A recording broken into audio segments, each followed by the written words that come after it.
I think it's visible, right? So Yes, sir. see, learn dot import.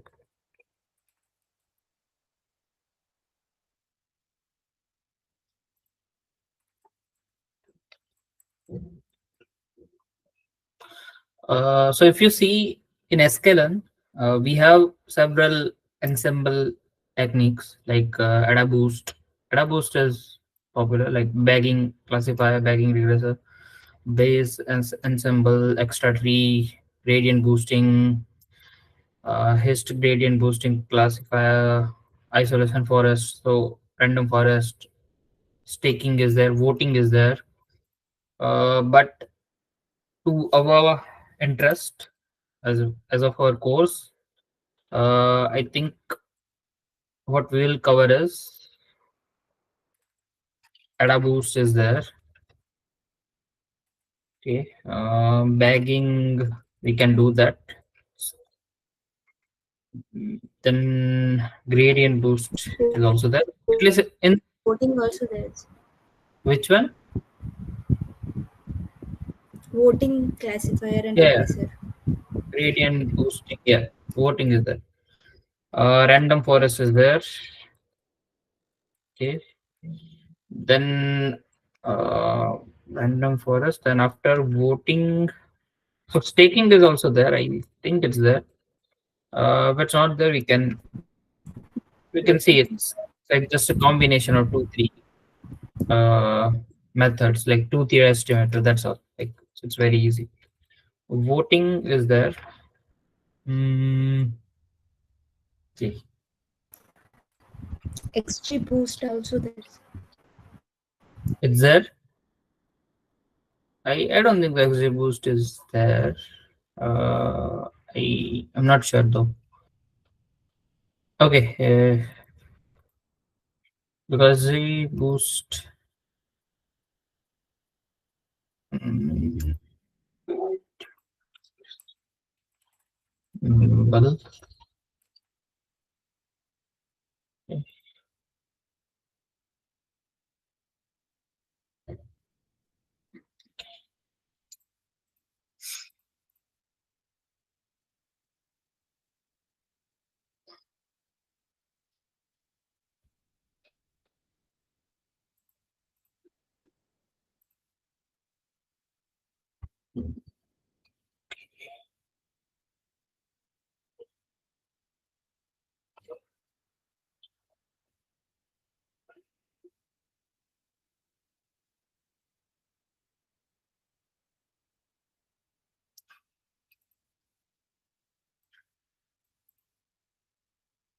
okay, okay.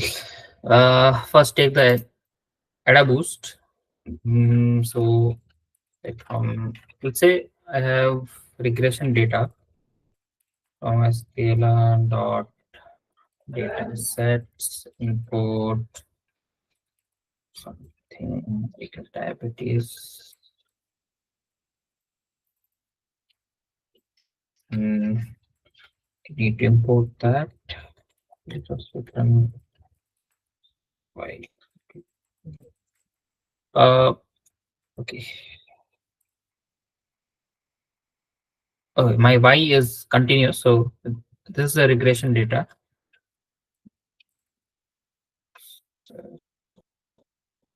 X is okay. I have all the things. Let's if I do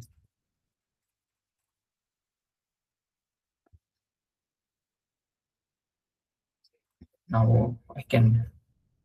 So we have this all columns: age, sex, BMI, BPS, one s two, some columns, right?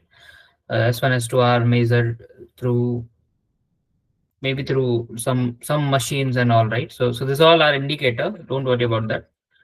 Mm,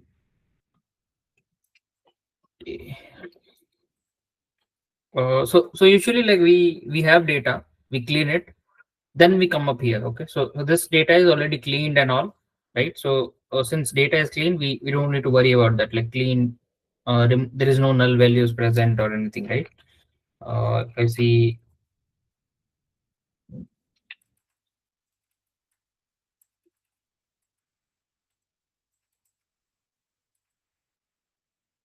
so let's say I have x dot is null dot sum. If I write, then you'll see there is no null values present or anything, right? And if you see info also,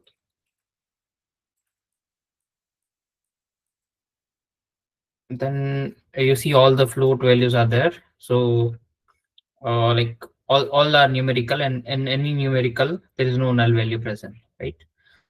So there is no possibility of any other kind of value. You will see negative values, few negative values are there. So let's say in age you are seeing negative value. The reason behind that is they standard scale this data, right? After applying standard scaler, you will have negative values of that. So that's okay. Like, but this data is clean, right? So you know that. Now we can apply all the, individual estimators, like linear regression is there, right? Linear, then what we have, maybe KNN regressor you can apply. Mm, what else? Regression, SGD you can apply. Then we have some with penalties and all, right? Lasso, bridge, lasso ridge are linear regression only with penalty, and SGD also same thing with a different kind of gradient descent. Uh, then KNN is okay, a different algorithm. You can say we take distance and then we decide the value based on the average of it, right? Then we have decision trees. Mm, Decision trees are okay. They are good. Like, if you have data, you don't need to scale the data. Then decision tree can handle null values also. Like, uh, in theory, it can. I think now sklearn has implemented that decision tree can handle null values. Earlier, it wasn't there, right? So in theory, decision tree can handle null values, and so there are many benefits of decision trees. Mm, yeah, it can grow up to any length, and right. So overfitting. So there is one issue with decision trees. It gets overfitted and all, right? To reduce that, to reduce the overfitting, we used to prune the trees and all, like reduce the max depth and all. Uh, Still better, right? Then what happened is ensemble.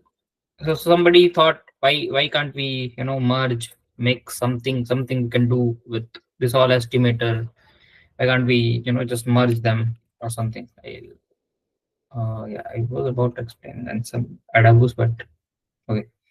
Then in ensemble there are two things came up, like bagging and boosting, right? Yeah, bagging and boosting. Yeah. So in bagging, what happens is we create uh, multiple models. Then we, based on our models, like let's say 5, 10 models, we take all of them account to make a decision. Okay, to get the output, right? So we make multiple models to get the output. And if it's a regression type of problem, then we take average average of each of them, right? If it's a classification, what we do is we do voting. So you can say voting or something, like voting is very easy. Like, what we do is we take sum of all the values, and it should be greater than, let's say we have n estimator. We take vote from them, like 1 or 0, 1 or 0, right? So we sum them up. If it's greater than n by 2, then it's like some class, right? So that's how voting is like. Function wise, it's very easy. So we do voting in case of classification. Uh, Sir, yes, no, can we do majority also? that is what it is, right? Voting is majority. Okay. How will you know majority? Voting means that's what it means, like majority. You're voting and you find the majority, and that's the class. Excuse me, sir. Yes. Yeah, please explain hard voting and soft voting. I'll do that when we'll be in voting classifier. Okay? Because Okay, except that there is nowhere hard and soft. Like everywhere, it's hard only. Okay. Otherwise, okay, okay, fine. okay. So hard is just you take this. Okay. In nothing you do with it. In soft, you take probabilities into account, like probabilities of each. You sum them up, then which is the highest. So I'll do that because to explain that, I need to run the code and all, to explain you, right? And now verbally I did, but I don't think so you understood. Like, you take probabilities, you sum them up, and which has the highest number, you take that as a class. Okay. Verbally, that is. But I will explain when we will come to voting classifier. Okay. Yeah, we create multiple models to get the output. Uh, now, is there any benefit if I let's say create multiple let's say linear regression models? Uh, if I create this multiple linear result, 10 linear regression models for same data set, same training set, any way you want. You can shuffle the data, you do whatever. Is there any benefit if I do this? I mean, that's what ensemble is about. If I do this and take average, so because this is a linear regression, we'll take average, right? Is there any benefit to it,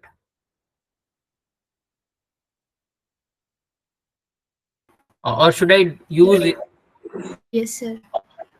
Okay. The, Yes. Okay. Anything? Anyone else? Uh, the variation will be less, right? So stability. okay. Yeah. Still, see. In case of linear regression, I won't be. There won't be any uh, improvement. Okay, you will see almost similar weights and like almost similar line, like whichever you found earlier. You won't find other line. Most likely you won't find it. Okay, if you complete the full training and all, you won't find it. So training multiple linear regression models is not useful. Like, I won't say this is useful. Okay. Depends which model you are training. Like, let's say multiple SGD. Mm, Depends. Like, usually no. Usually the answer will be no only. But there will be somewhat differences in weights and all. You will have multiple lines, somewhat difference here and there. Uh, but there will be no drastic improvement in this, right?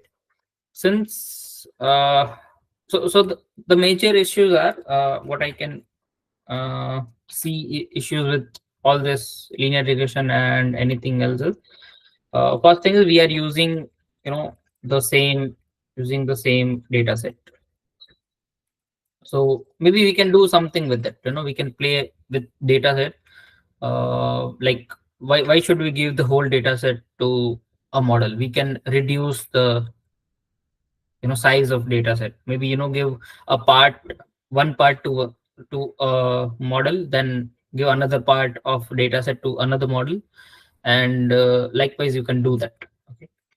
um, yeah. and and that thing itself is called bagging. Okay. So there is one term called bagging. Now see, a root ensemble method is bagging, and the term itself came from here. And bagging is what we do is we choose random column first. Okay, we choose random column first. Now see, choosing column is once, like you have to choose column once only, right? You can't randomly choose. Means for one data set, one subset of a data set, you have to choose a random column first. Okay, then what you have to do is with replacement. So columns are also with the replacement. So I'll talk in term of, like, let's say this is my data set one. In terms of that, like we choose random column first. So that is done. Then what I'll do with replacement, I will choose. I can choose similar amount of training set or less than also. That is fine. But generally, what we do is we choose same amount of data set, right? So with replacement, I will choose some. I'll write like almost equal. Okay, almost equal to training set. Okay. Uh, so what I mean by with replacement is I will show you that is okay. I reduce the size. I have this. So my data is this. Okay. My data is this. This is my data. With replacement means first I will choose some column. Okay, some random column. So let's say I choose age. You write a function for this, right? Random choose something. So you don't pick them up, but I'm picking for you. So let's say I got this and this one. Okay, this three column I got. Now what I have to do is I have to choose random samples from this with replacement. So let's say I choose zeroth one. I chose second, then I chose 437th. So currently I'm writing indexes. Okay, these are indexes of this. So index is this one, this column I'm writing. So you know that zero means whatever the all the values here. But again, I will only count the respective column which I chose here. Okay, this age, BMI, and that's one only I'll consider while.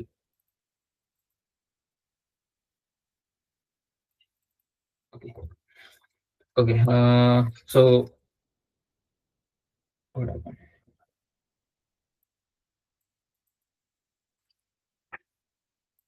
Okay. Okay. So I chose 02437. Then I chose 440. With replacement means I can again pick the same row, like 2437. I can again pick. Okay. Now let's say 441. So something like this. So I'll start picking up random rows again and again till I'll have almost similar. Usually we take similar only. Okay, same amount of rows I will have, which I had in my original data set. Okay, so original had like maybe 402 441 rows. So like count is 442. You can say the original is like 442 rows. I'll create this subset of similar. Okay, 442 rows. Uh, mm, Subset I will create. Okay. So this will be my data set. Okay, I call this as a bag. I call this as a bag. One bag, two bag, three bag, and all the and all I call them as bags. Okay, and from that this bagging term you can say came up. Okay,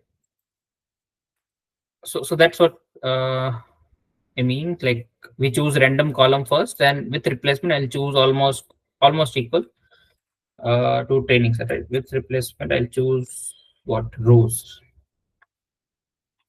almost equal to training set. So this is how I get my bags, and on each bag I'll create a model.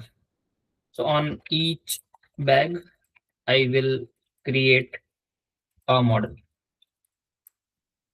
Now something really good starts to happen is I don't have the whole data set given to one estimator. Now I have multiple estimator, and multiple estimator will receive only uh, a portion of the data set, not the whole data, but a portion of the data set. Then they will, train something. Y will be similar, okay? Y will not change. Just X will change, right? Y will be same thing. So they will come up with different outputs. Then if I take average, then there's a possibility that I'll have different, because since now estimators are different, I'll have better uh, I'll have better estimates. Okay, better estimates, better predictions. I'll have better predictions. So that's how this bagging comes up. While doing this, we choose this bags and all. There is a possibility that no rows gets picked up. Okay, it's possible that something like this happens. Okay, no rows gets picked up. So any row you see, possible that it never got picked up. We call them like out of bag, out of bag uh, samples. We call them out of bag samples. Okay, this uh, this thing we can use for validation error and something like that. So out of bag sample we use for validation error. So let's say which samples never got trained, right? We can use them as a validation set, and then find the error on that, score on that, and something like this. So that's how this out of bag term came up, like which never got selected in any bag, right? Sir, how uh, do we know this point? Like they are out of the bag. you will, I mean, you can know that if you write the code with manually. If you write, you will know. I mean, you can print at least, but for sklearn you can't. uh, so like usually you won't know which rows were out of bag. In our case, like at least in this course, you won't be, but if you write this code, then you can know which is out of bag. Okay. I mean, it's just easy, right? Like let's say you chose random number and all something. I mean, let's say logic wise, if I say logic wise, what logic you will require? Let's say in first bag, you picked up you picked up all the like rows. You'll have the um, you'll have this computation, like which rows got picked up and all, right? Unique values or something. Then maybe you can run through all the bags which value never appeared, right? Something like that. You can write a simple logic, and then which never appeared, you just print them. Something like that you can do. So it's not a big deal to write the code of it. It just you need to have the correct logic behind it. Okay. Yeah, so we have out of bag samples. We can use that for validation. So that's how bagging term came up. Now we can train multiple models and all, linear regression, anything we can do, and that's what we can do using a bagging classifier. Okay, so let's say if I import from sklearn dot ensemble import bagging classifier. Now to define the estimator in the bagging classifier, I need to import linear regression also. Dot linear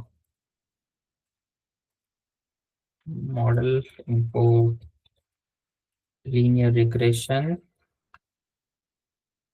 Now, as we usually, used to do, like create a model. So this is a class bagging classifier. I create an object. Then estimator here, you can see written any. So that's what I have to give, like estimator equal to linear regression, right? You can. I just need to give like this because I this means I'm creating object of linear regression. Then there are several parameters we can read here. Okay, okay, I have. mm, I have bagging. Bayes estimator if to fit random subsets. If none, then Bayes estimator is decision trees. Okay, so if you don't set anything, you can have decision trees.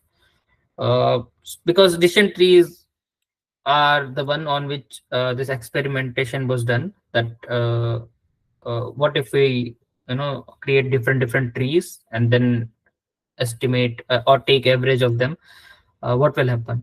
So since that is the case, so they kept decision tree as default. It's good. Like, so you see, however way you can write the code, but they wrote in a good way. Okay, because since that's why sklearn is popular also, because they have a good this documentation and everything. And by default, if you don't set anything, still code will work. Yeah, you can set number of estimator how much you want. So let's say I want maybe estimator equal to by default it's 10. We can keep 10. So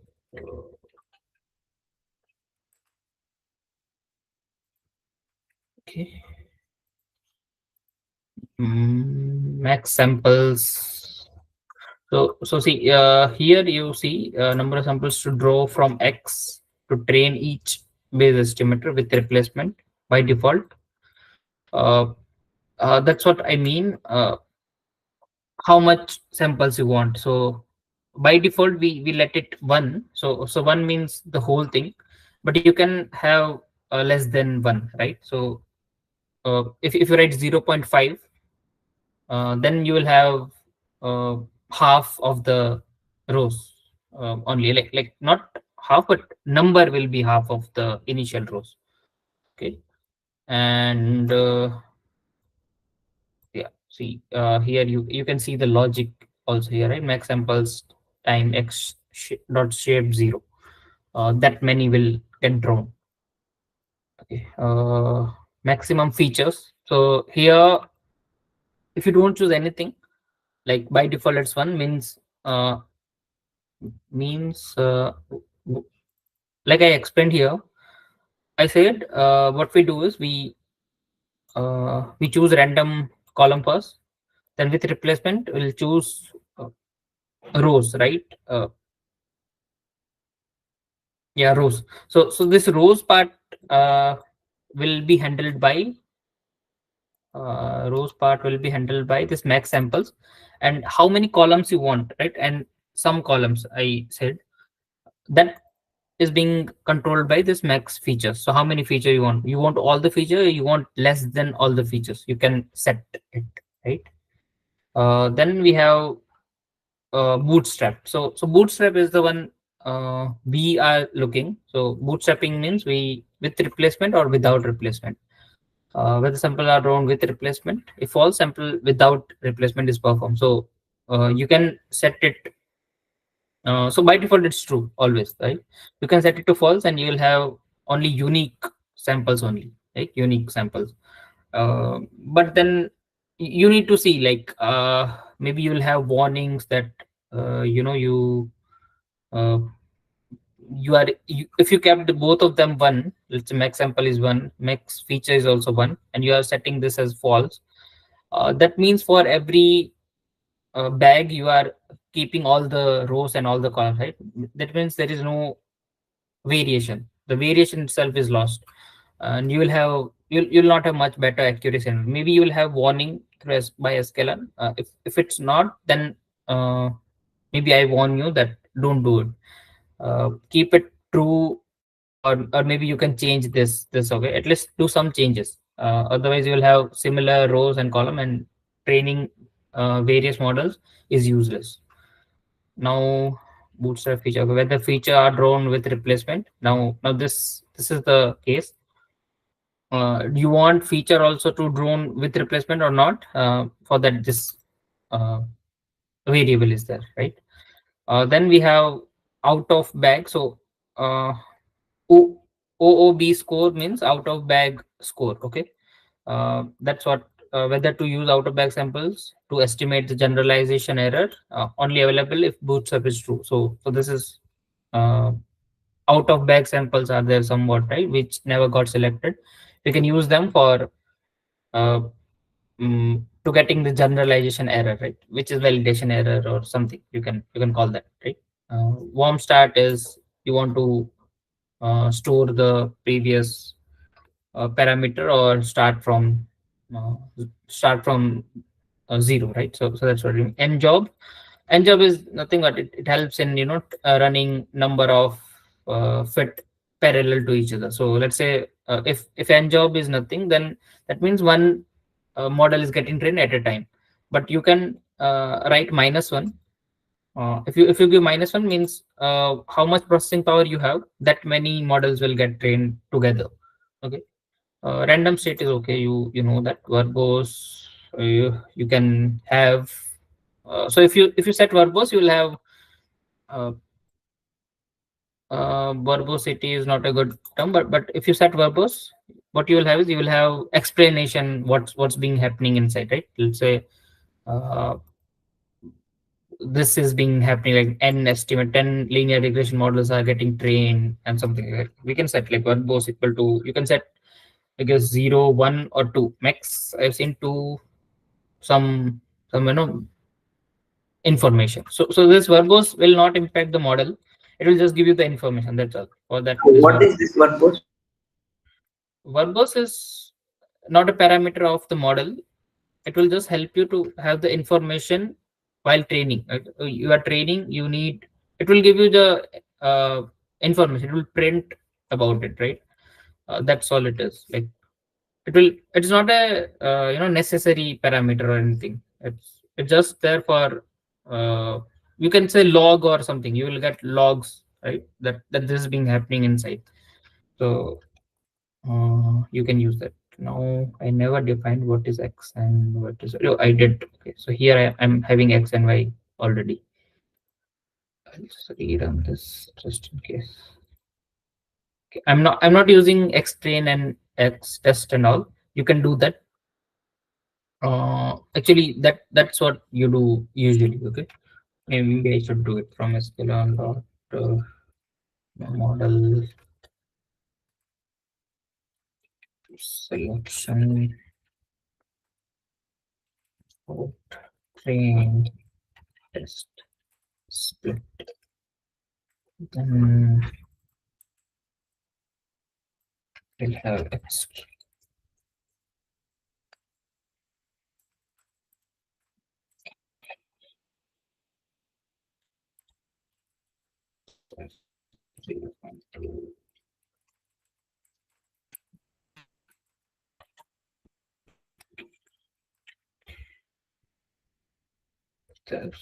Maybe express comma y train comma y test. This. Okay. Is this. Now I'm fitting it. So let's see what is model. Now I have this. Okay, that's fine. And do model dot fit string comma y string. And also, see, I wrote verbose equal to 2. That's why I'm having this logs, like building estimator 1 out of 10.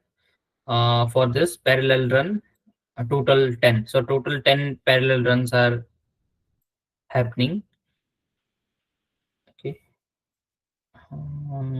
Yes.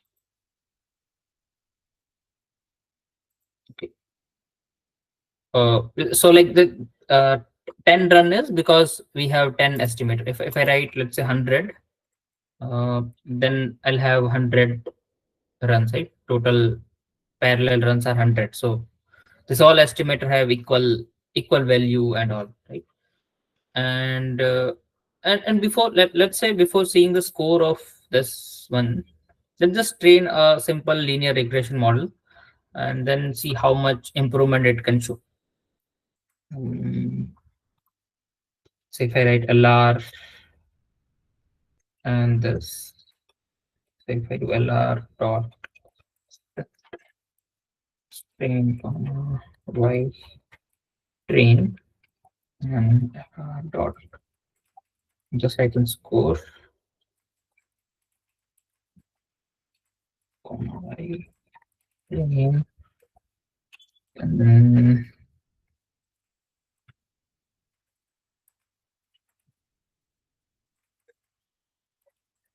okay, I'm just writing all of it here. I need to print this. Okay, maybe I should write training score, and same thing I should write here.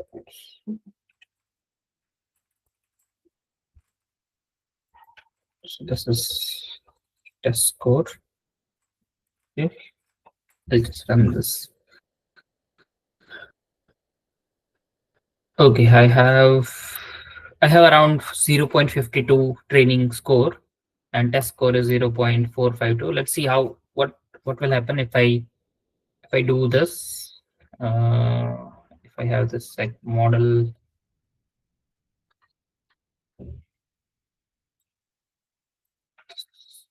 this I need to just write model, and here also model. Why this? Gosh. What happened?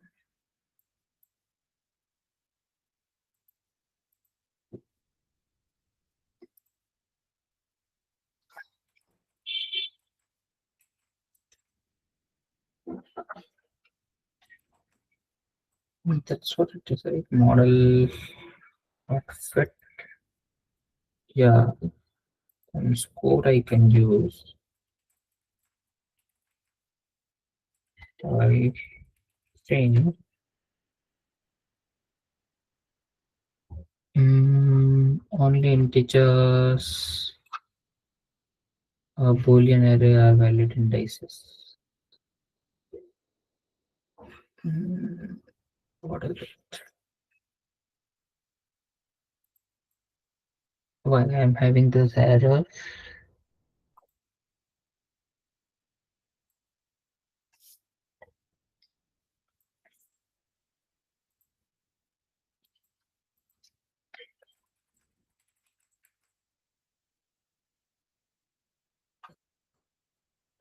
I have this.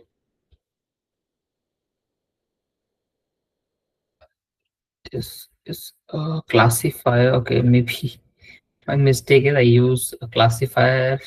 I should have used regressor for this regression problem. And then nothing will change here. Okay, now, okay, this is, if I'm fitting it now, and then model dot score. Yeah, okay, now I have score. Now I print this. Okay. So see, I used around uh, uh, I used around 100 models, but I got, I think, same output, right? Same amount of score, like 0.52. Here also same 0.52 training score and all, right? This is model. Earlier was linear regression, right? I use 100 of them. Still, I didn't get much improved anything. So now what I can do is,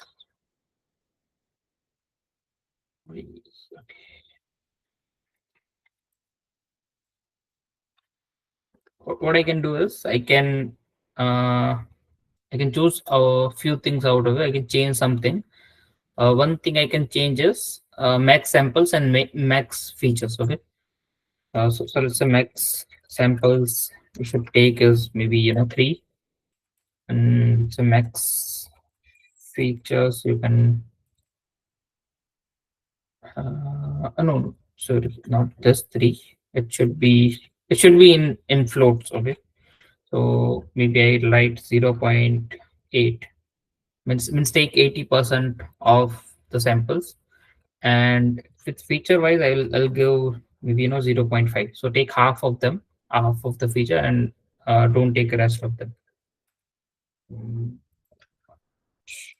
but, now let's see, what is there any improvement? Okay, there is no improvement. It's even becoming not better than this, right? I can change few more things, like I can do hyperparameter tuning here and there, but to tell you the truth, the problem is not this all parameter, is the linear regression itself, right? Linear regression, it's just a straight line fitting and all. Mostly bagging type of multiple models, fitting multiple models doesn't make sense to this kind of algorithm. Mm, uh, I mean, and that's true. Okay, so what you can do is maybe you can choose a decision tree, or maybe KNN you can choose. But let's say if you use decision trees, then you'll have much better, at least better than linear regression you'll have. Okay. Dot trees, we import decision tree, not classified. Regressor.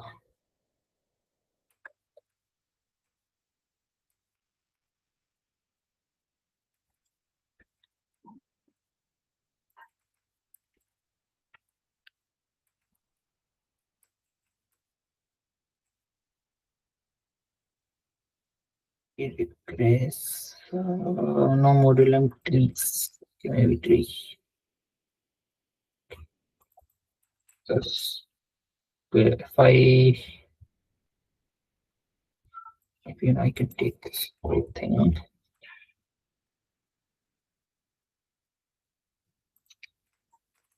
create this here. I will copy this decision tree regressor.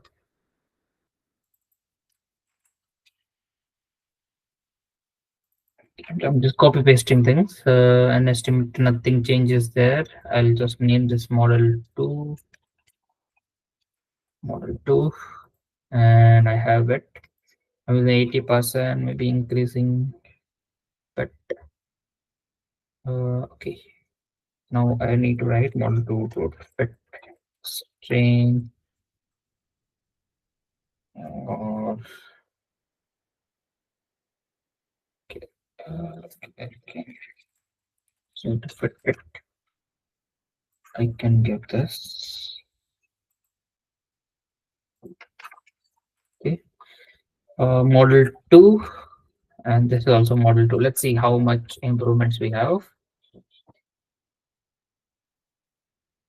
So see, we have training, at least training we are improving by 0.88, and we have test of 0.43. That means we have overfitting, right? The problem is with overfitting. Maybe what I can do is I can give max depth is equal to, let's say, 3. Now no, not thing much improvement there. Maybe it's something. Okay, I guess test error is not improving.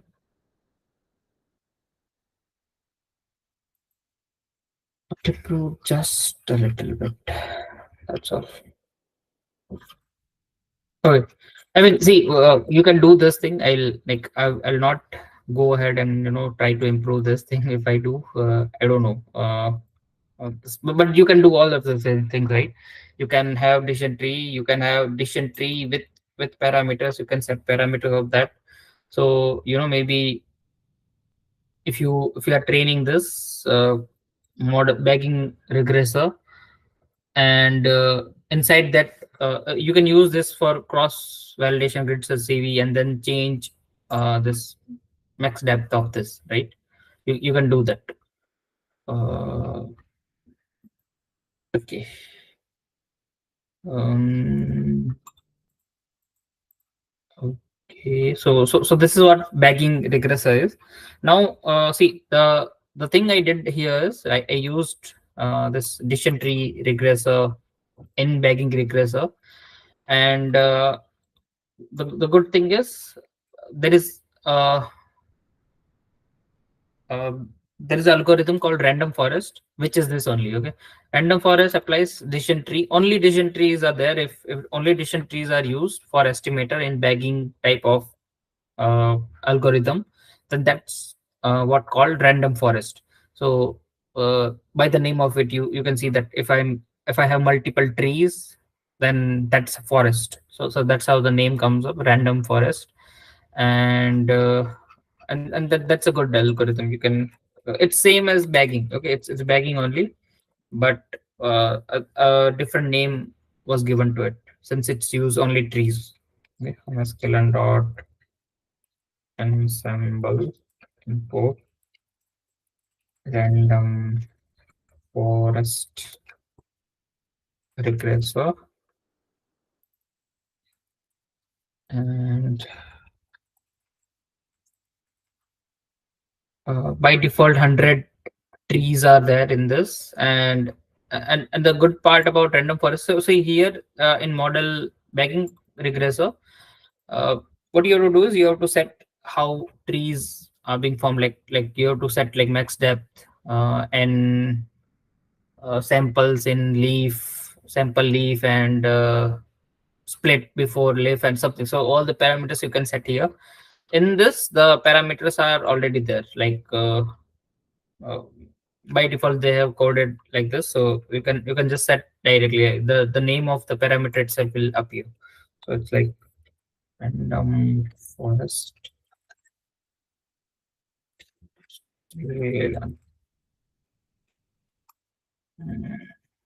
This is the one I want. Regressor. So an estimator is there, and then criteria of to measure the quality of split. So yeah, see in classifier we use Gini, entropy, or information gate. But if it's a addition tree regressor or not, we use this criteria like squared error, absolute error, Friedman, mean squared error, Poisson. Uh, so don't worry, like squared error, right? Y minus y hat something. So that's how something like that you use for this criteria to judge that question is good or not. So we Yeah. don't use R to score here. Uh, I mean, you can, but they have never defined it. Okay. I think you can't because R to score is a score. This is error functions. Like these are error functions. I mean, squared error, mean squared error, mean absolute error is also there. New inversion 0.18. Which version is this? I'm not sure which version is this, but this 1.4.1. Okay. So you can use error function, some error function you have to choose. You can't use, I guess, R to score. Negative of that. No, I don't think you can use that. Okay. Max depth. So max depth of a tree, you can set in tree. Otherwise, minimum sample split, minimum sample leaf, minimum weight, features. Okay. Mix leaf nodes, bootstrap, all of the things. Like, so this is a combination of decision tree and the bagging, right? You have this all parameter from the decision tree and rest from bagging itself. So you can choose all of this and then train the random forest. So Yeah, I have to, whatever do is I have to. Sir, excuse me. Yeah. Sir, in bagging regress, we have not set the value of n jobs. Then, how do we are using the parallel run for it? Uh, that's okay. Maybe you can't set it. They have never given it, so that's okay. Like the end jobs is like running multiple at a time, but maybe this doesn't have that feature to run multiple at a time, or maybe inherently it is doing that only. Not sure, but by default, generally it doesn't.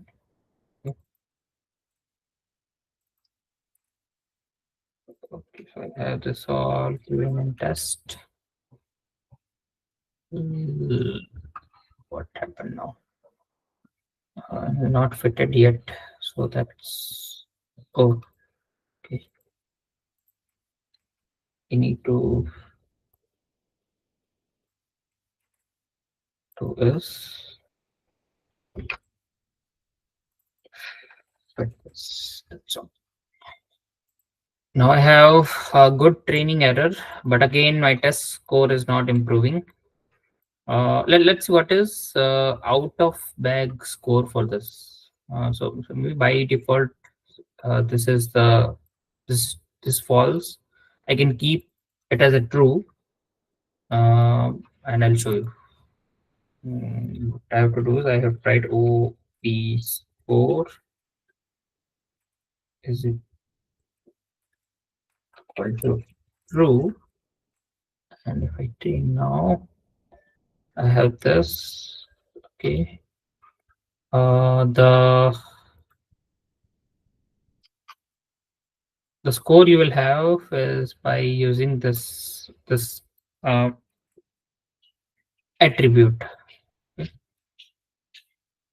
It's like rf r dot. Because if you write, then you have out of bag score, which is also less. Like out of bag score, if you see, so these are out of bag sample which never got selected in this, and they also have very low score and all. Okay, but this is how you can use it. This OOB score is same as validation score, right? You can say validation, but these are out of bag samples. Okay? I mean, I am calling. So see, there is training set, validation set, test set. This out of bag samples are something which was selected from training set, and now basically which never got selected. They are out of bag samples.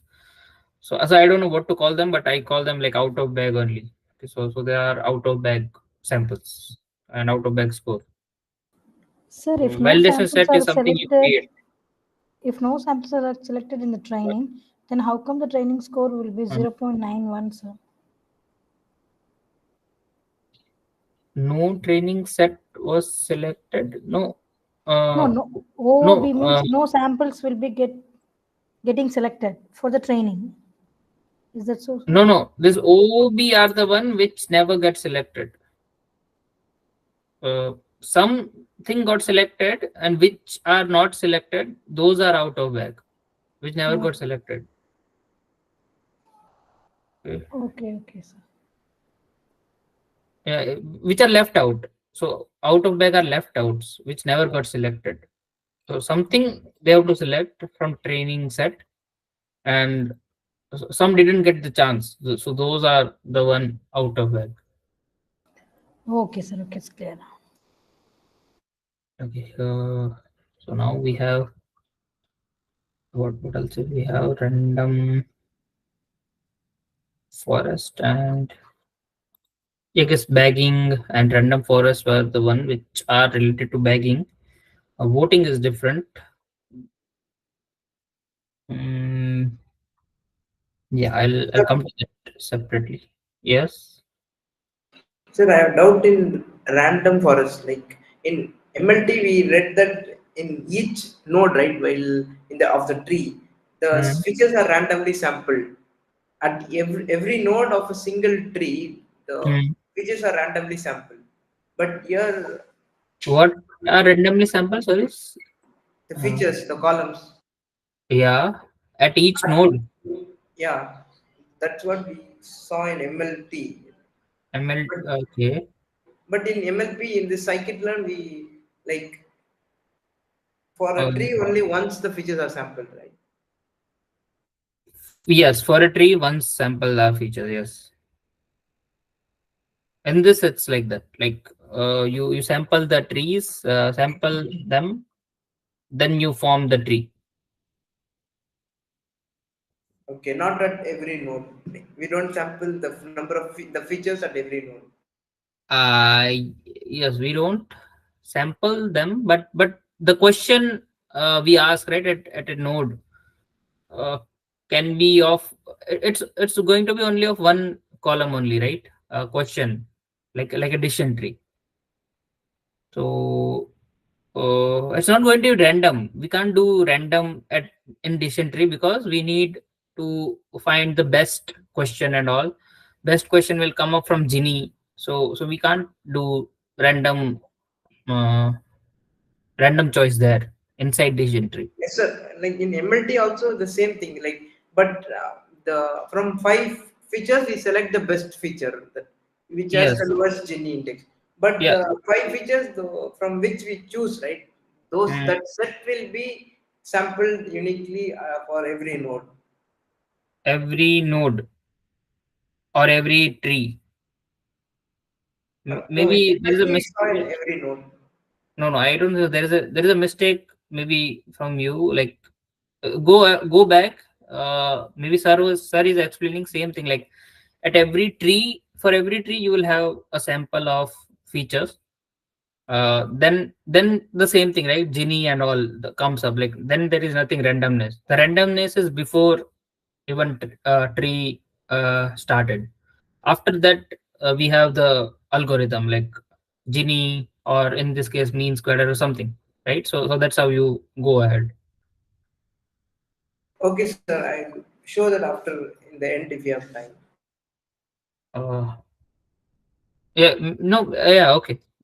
But I am certain that after there is no point. After once decision tree training starts, there is no randomness there, right? Then everything is well written algorithm.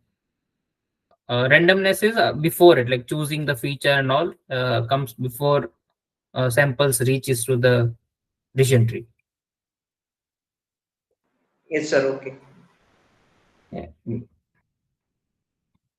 Okay. Okay. So that's what uh, bagging is. Now we have boosting. Mm, okay, we have boosting. So earlier we had bagging, and in that what happened is we trained multiple models and took a vote or average of them. But boosting is different. In boosting, what we do is we train a model. Train a model. Generally, in boosting, we don't use any other model. Like we use only decision trees. Only decision trees we use. Okay. At least in ADA boost, we don't have gradient boost. Also, we don't have any other. Like both of them are dependent on decision trees only. Okay. So there's a variation of how they compute and all. Don't worry about that. But we have a model. Then uh, in ADA Boost, what we do is we have our first model, which is going to be decision tree.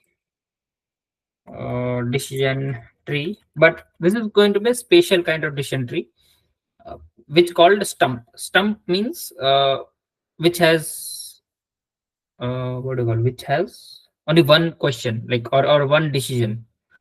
One decision is there, and in terms of our max depth, it is going to be 2 or something like this, right? So do we have image? Yeah. So see, a stump is if I have this, then if I cut off from here, so this first three thing you see, a question asked, then a split into, that's called stump. Okay, that portion only. Rest after that I will not go beyond that. Okay, I'll stop here only. This is called stump. So in Adaboost we use stumps. So it is like underfitting, right? Yes, underfitting. And also weak learners. And weak learners. Yes, we don't want to train them further. We want them as a weak learner. That is the requirement. Sir, but in random forest we use overfitted trees, right? That is Yeah, also. it can go anywhere.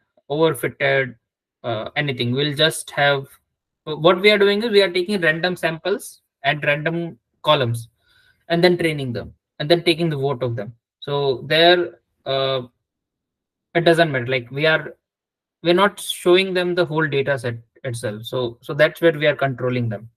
But in this, we are giving them the whole data set, um, but not letting them grow. Like decision trees and all, we'll not let them grow.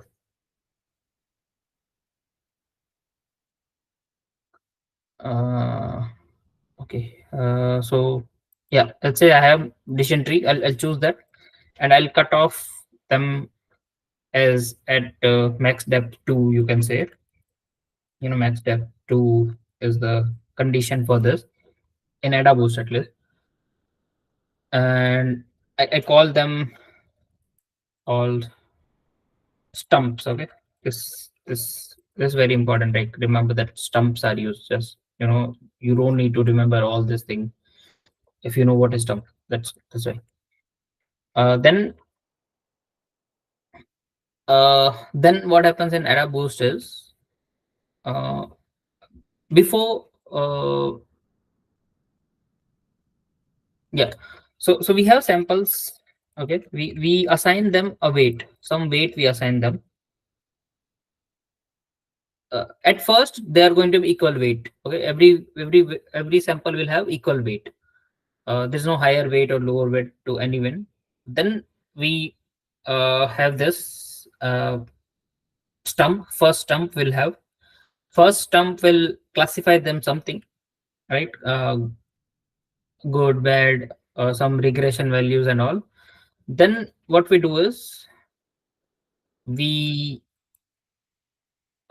we have something like amount of say, and we actually calculate total error, how much error it made, the decision tree made, and then based on that we compute total amount of say, and then based on that we increase and decrease. Okay, so whichever has the right predictions, uh, right prediction, we decrease weight for them.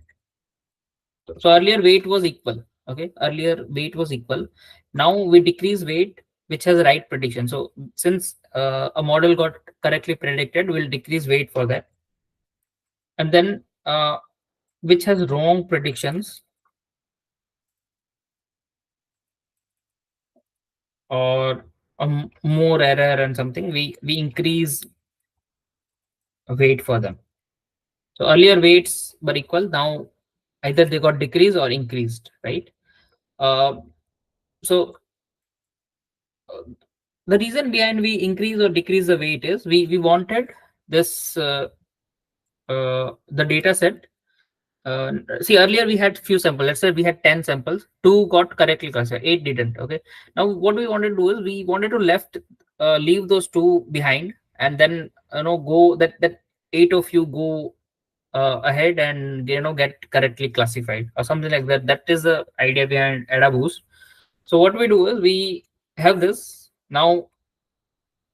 Now earlier what happened is we have, let's say we have 5 samples. Okay, 1 by 5, 1 by 5, 1 by 5, 1 by 5, and 1 by 5.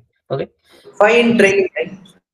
yeah, 5 training samples. So if you see, this value will never be higher than 1.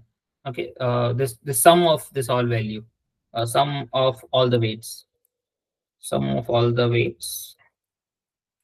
will never be higher than 1. Okay, it's going to be in between 0 and 1 always, and which is a good thing. We increase and decrease things, we do this. So after this thing happens, we have a little disbalance in the weights. So what we do is we kind of scale them. And to tell you the correct one, we do min max scaling. Okay, uh, like you have heard scaling only, but this is what we do for more clarity. We do this min max scaling and all. So you see, by default we have 0 always as a min max. In min max scaling, 0 will have, and we just divide by the highest number. Okay, that's how we do the scaling. And now again we'll have values between 0 and 1 only. So now again we'll have between 0 and 1. So see, earlier now I had uh, in this case, when my sample weight was 1 by 5, 1 by 5, 1 by 5 for 5 samples, I if I randomly choose any number between 0 and 1, okay, between 0 and 1, randomly choose, let's say I choose 0.4. So 0.4, so let me write, like 0.2 is here. Then same thing, right? 0.2, 0.2, 0.2.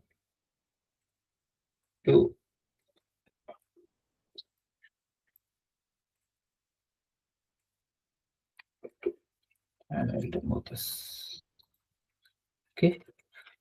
Yeah, 0.4, I'll make the 0.6, 0.8, and 0.1. So summation of all the weights should be equal to 1. Equal to 1. Okay. And now if I choose any random number between 0 and 1, let's say I got 0.4, then I'll select this one. This sample will get selected. Okay. If I have 0.8, then this sample will get selected. If I have 1, then this sample will get selected. So that's how I will select a sample using random numbers. Okay. So what I'll do is I'll generate random number between 0 and 1, and uh, I'll have some number, and then that's how I'll choose some samples of that, right? So okay, why here it doesn't make sense much to me, because all have equal weights. What will happen if I don't have equal weights? So let's see. Let's say I have maybe, let's not write this what do you call fractions. It's hard to visualize that. Let's say if I give 0.1 to this, then I have, let's say, 0.5 to this, then I have 0.6, maybe 0.9, and then 1. Okay.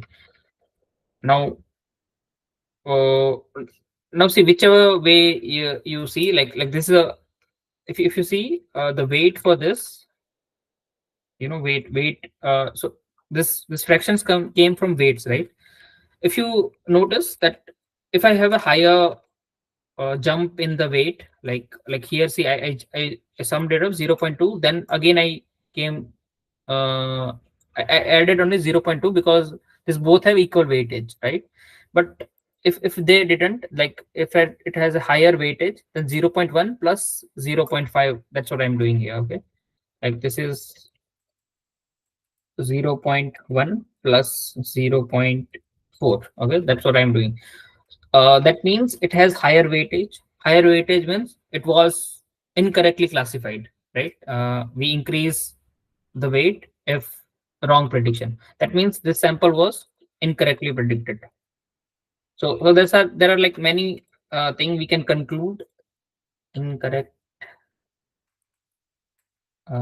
classified. Okay, many things we can conclude because of this just one value, like 0.5, and the difference is very high. And again, you see there is a difference higher here, 0.6 to 0.9. So that means this also maybe incorrect one. uh, the weight will, see, either they can be correct or incorrect. So weight won't be worried like 0. 3 here. I'm taking a 0.3 jump, and here I'm taking maybe uh, 0.2 jump. So something like that. It will always be equal, but don't worry about it. So since this is incorrectly classified, you can say, and maybe I jump 0.5 to 0.6, a small jump. So since a small jump, I can assume that this is correctly classified. Okay. Uh, See, right. Then here I have a higher jump, so maybe incorrectly classified. So this is how I'll know based on this weights value. Okay. Now, see, earlier if I did 0 to 1 random sampling and all, and I used to choose, then equal, all the samples have equal chance to coming out. Okay, equal chance all the samples had. But now if I do, let's say if I choose 0.4, a random number I chose, that means I have to take this sample. Okay, I mean, the choice goes like, 0 to 0. So there are like buckets now, 0 to 0.1, 0.1. Then if higher than 0.1, then I'll have another one till 0.5. So now I have buckets and all. Like you can see, if you can able to see in buckets, then these all are buckets. And if I have 0.4, then I'll choose this sample only, this sample. Then I can have 0.6, then I'll choose this 0.7, I'll choose this. Again and again I'll sample till I have equal number of samples which I have started from, right? So n sample, I started with 5 samples. Again I'll choose 5 samples, but now all the samples doesn't have equal probability of coming to the newer data set, right? Now this incorrectly classified samples have higher probability to be selected in the newer data set, right? So this is how we increase the probability of incorrectly classified sample to get selected in another data set, and that data set will use again to create this stump. Like where is it? Where I created the stump.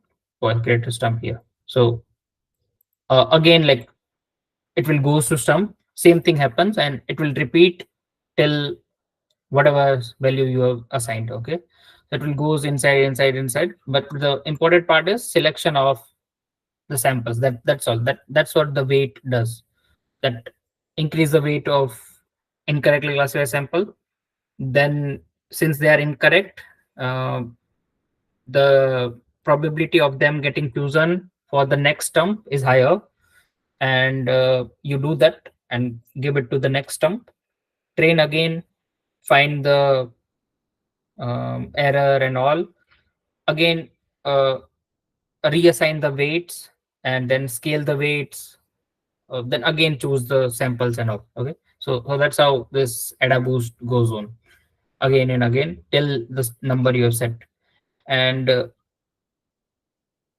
and there is a saying that boostings are better than bagging, because in bagging you can go till any number, like you can go till any number, but in bagging after a certain point you'll see there is no improvement in um, in training or test score. Okay, you'll see that it will converge to some extent, then it will not move further. But in boosting, that doesn't happen. It goes till any amount it can go. Like theoretically it can go, in practical we don't know, like it goes to that or not. Okay, so let's say from sklearn dot ensemble post ADA boost regressor, and what we have, ADA boost. Yeah, in ADA boost what we can set is what estimate we want. By default is addition, the base estimator which booster example is built. Okay. So by default is decision tree, and you can use any other estimator also. In sklearn at least you can use, but in theory you will always see decision trees being used. Okay. So, but default is none, right? So If none, then the base estimator is decision tree.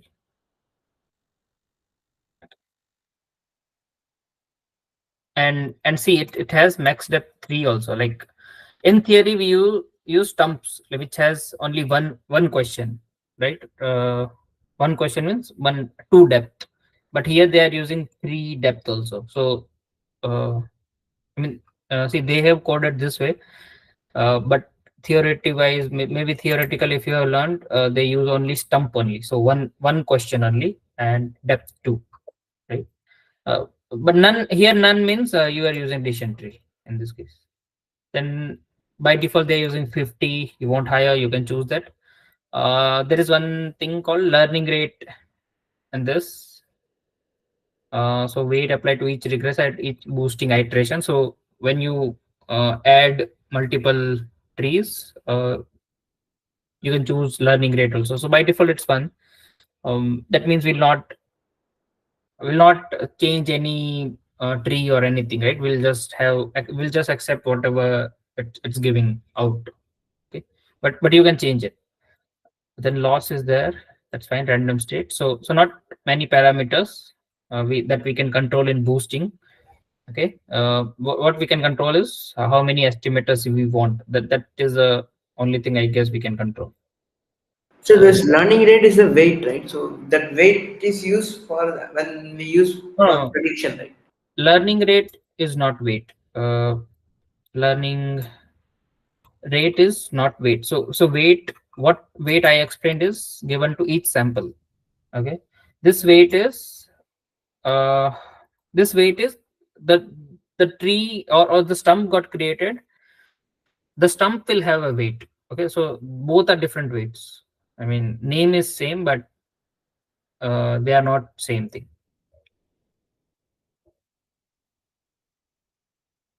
So like first, let's say first stump was there. Okay, first stump. I'm not talking about sample. I'm talking about stump. It got some weight like 0.3, 0.3, right? Something. Now, by default, it's 1. You can set it anything, right? Then second stump is there. Second stump. By default, you can't change I guess you can change this learning rate.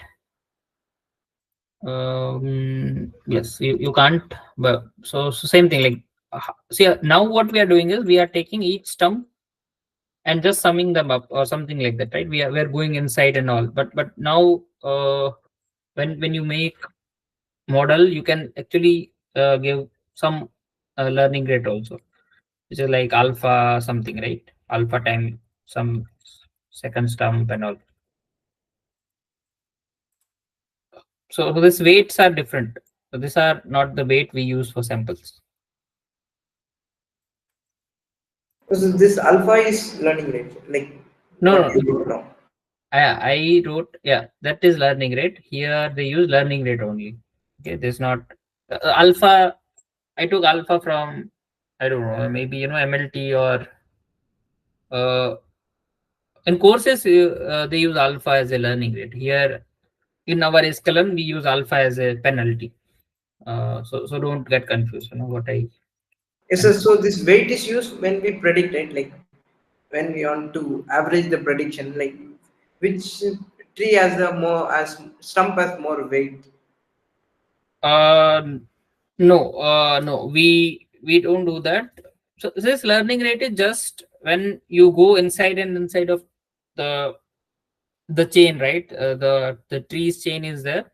You can set that how much weightage you want equal to equal means they are equal by default. They are equal in theory. What we learned is they are equal, but you can set them to have smaller numbers also. So you know that if you have higher learning rate, you are more likely to make error and something. You'll reach there, then maybe you shoot something like that. But if you're lower learning rate, that means you will slowly reach there. That is, in this case it's there, that only. Okay, so it's not like gradient descent or something, but in this case you'll have smaller contribution of each stumps to get the final output.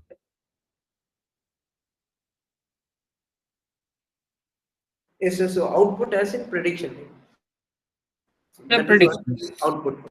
Yeah, output is prediction. Uh, and prediction y hat. So whatever you call y hat. Okay, a we are regressor. Okay, not much we can change in this. Mm,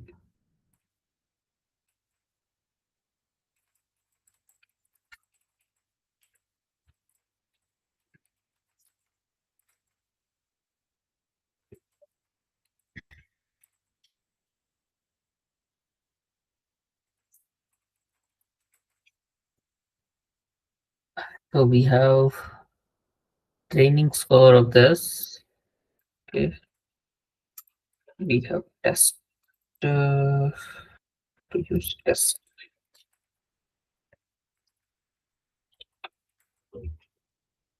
of same. Okay, maybe let's say if I increase an estimator to 100, is there any improvement? No, no, I don't see any improvements.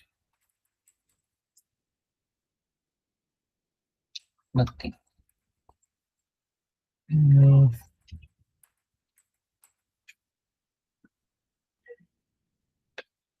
no, till I went till 10,000, but it's still not improving. Okay, the test score is at least not improving. Okay. Okay. So that is at a boost. Then then we have gradient boost. Okay, how many of you know how gradient boost works?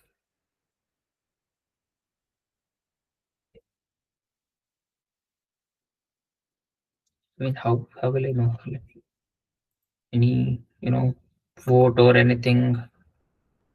Raise hand, something. If anyone knows,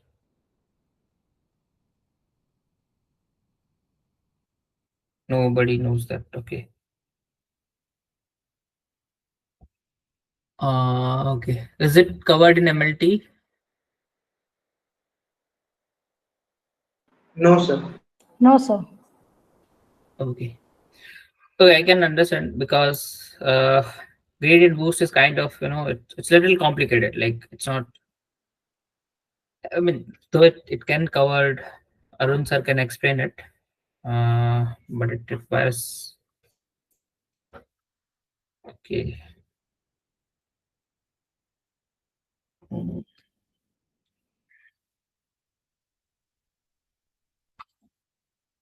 wait, can I explain this?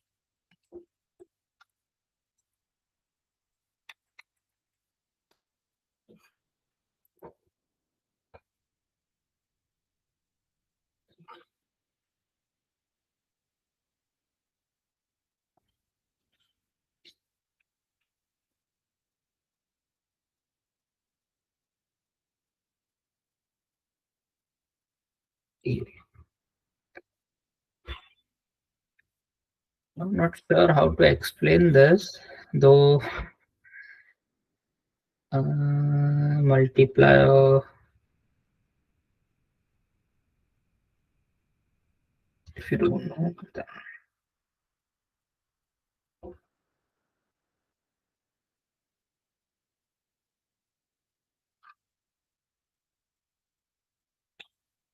Mm,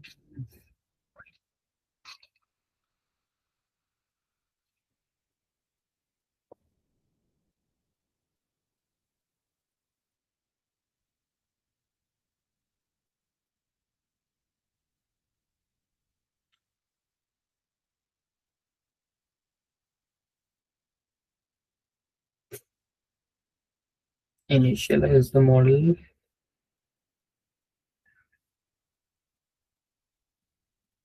Okay.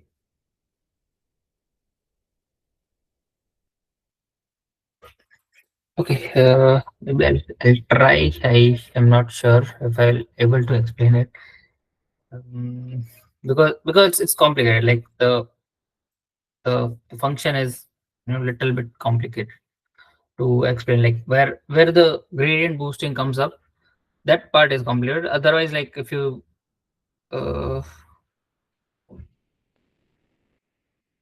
if you see, sure.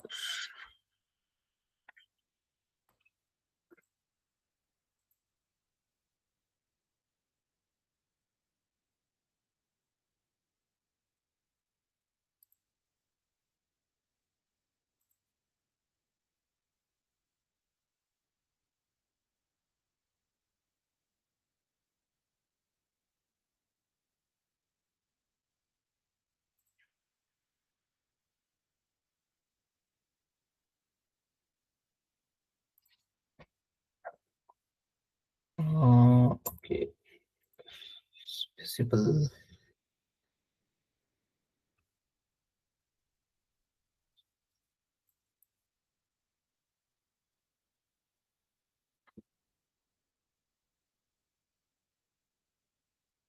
Okay, this is going away. Fine. Mm, this is pen.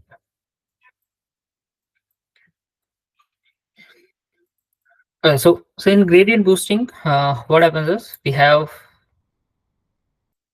so this is like how sample is, right? We have multiple features, and maybe I can call this as y. Uh, don't worry about the writing. I am using mouse. That's why. Go down. I have new page.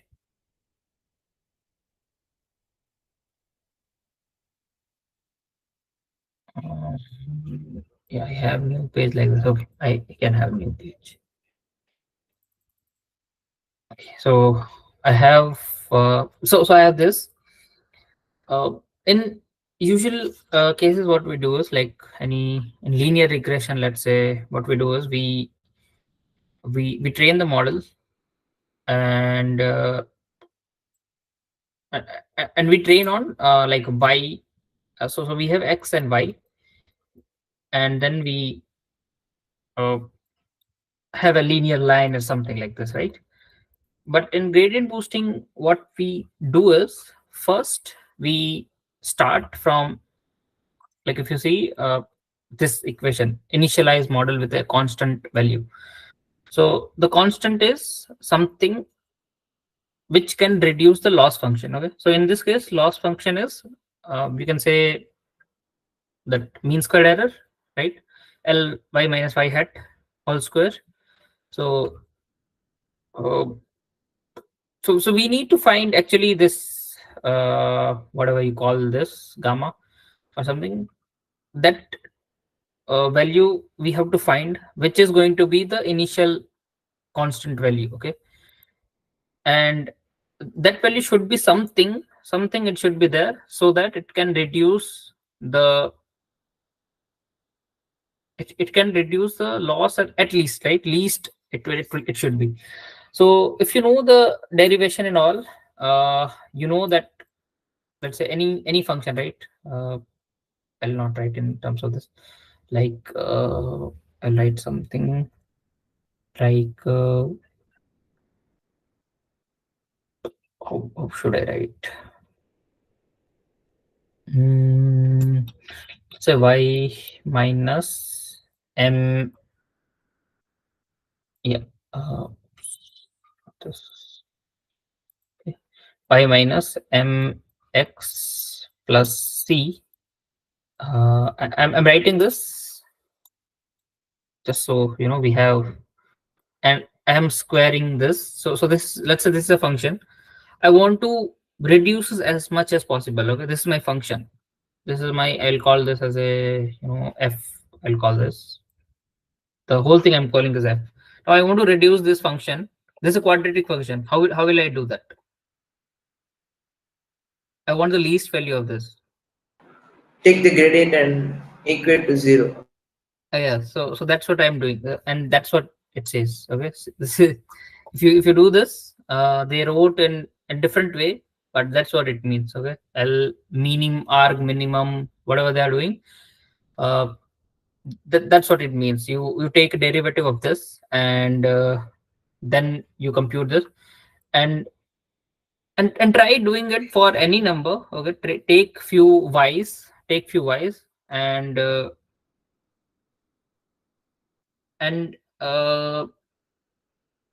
what you will come up with is really something of a value of, let's say let's say if I derive this with respect to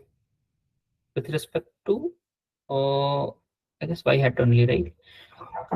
Otherwise it will not make sense. This is going to be constant, so 2y minus some value, and Excuse me, sir. Is the function f taken to be a constant initially? f no, f is not being taken. F is not a constant. I'm just explaining the f. This okay. Oh, okay. That there's a this. Okay. No, I didn't mean this as f. You can call this any function. Okay, t or maybe something.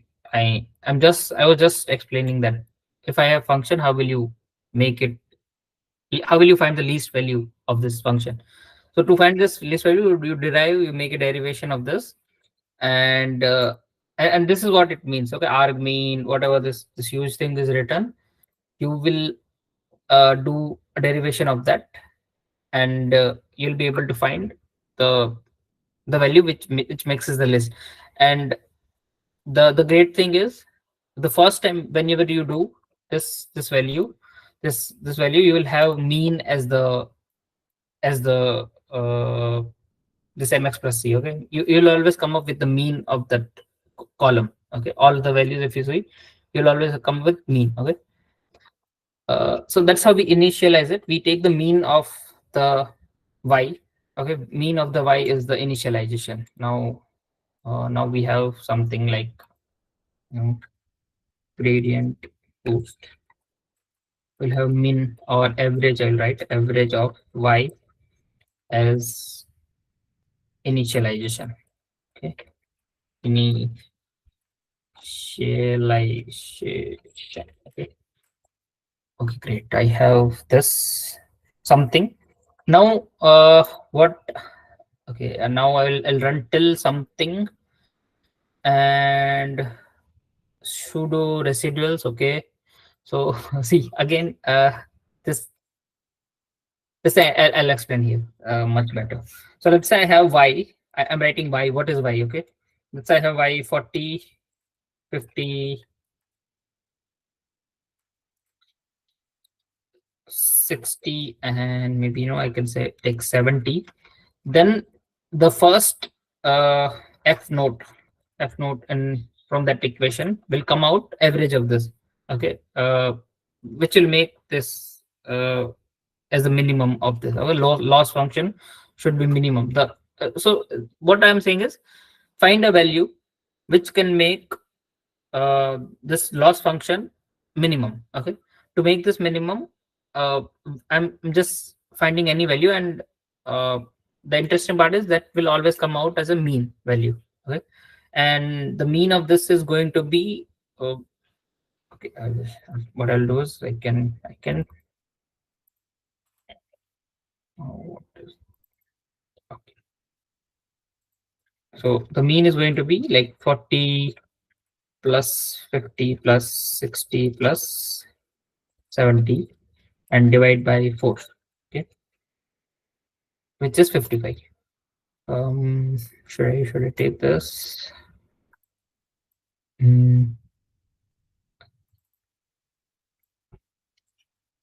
What if I have this plus 80, then I'll have 60 or something.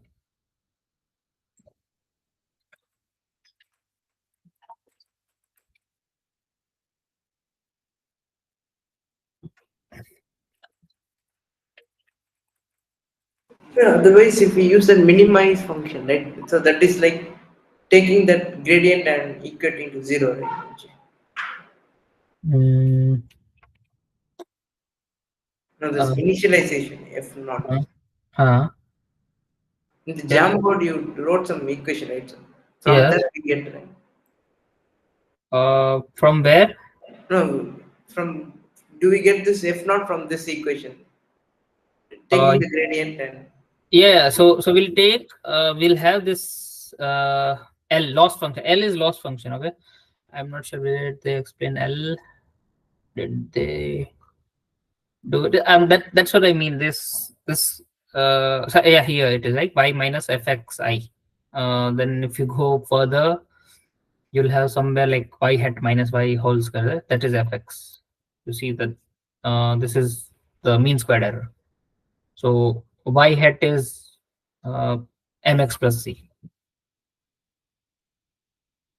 Okay.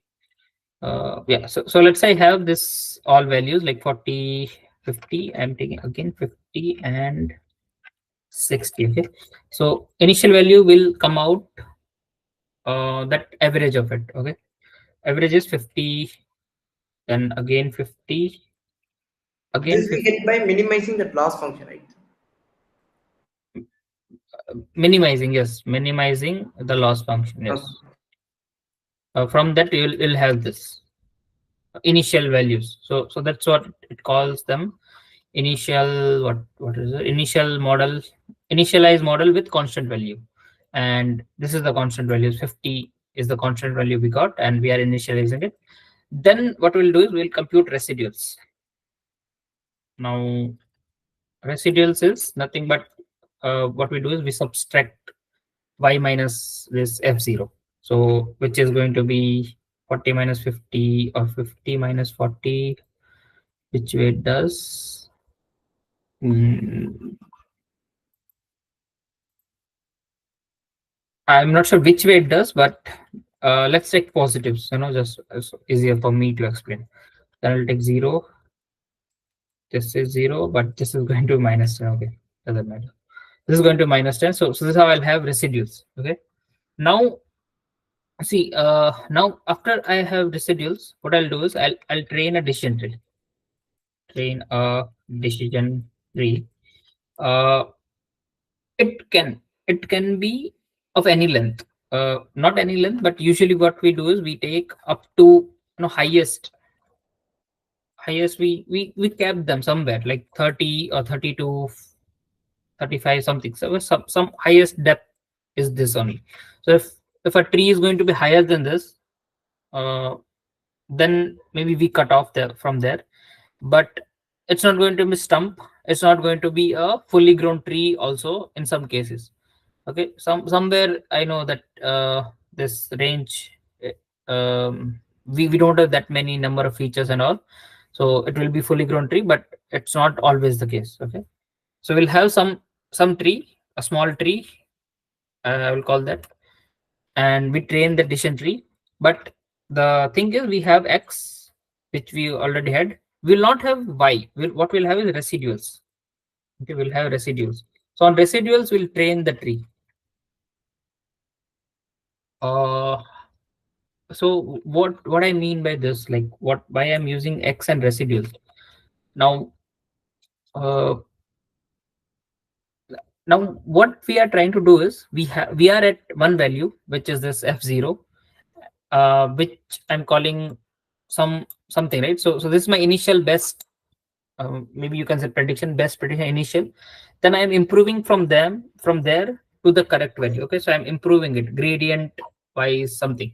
So to make that, this is what a gradient or somewhere looks like. Okay, you have to optimize this, but in terms of easiness, I tell you that it's very easy. Okay, you see this very complicated formula, but it's not that formula is not that complicated. They just mathematician, I don't know what they thought, they wrote it. Okay, what they are doing is we are having this residuals, we train the decision tree like we used to do. Okay, easy decision tree. Now the thing is, whenever you have the output of it, you'll have output in the values of very small, right? Not very huge. Like the range of residuals will be your output.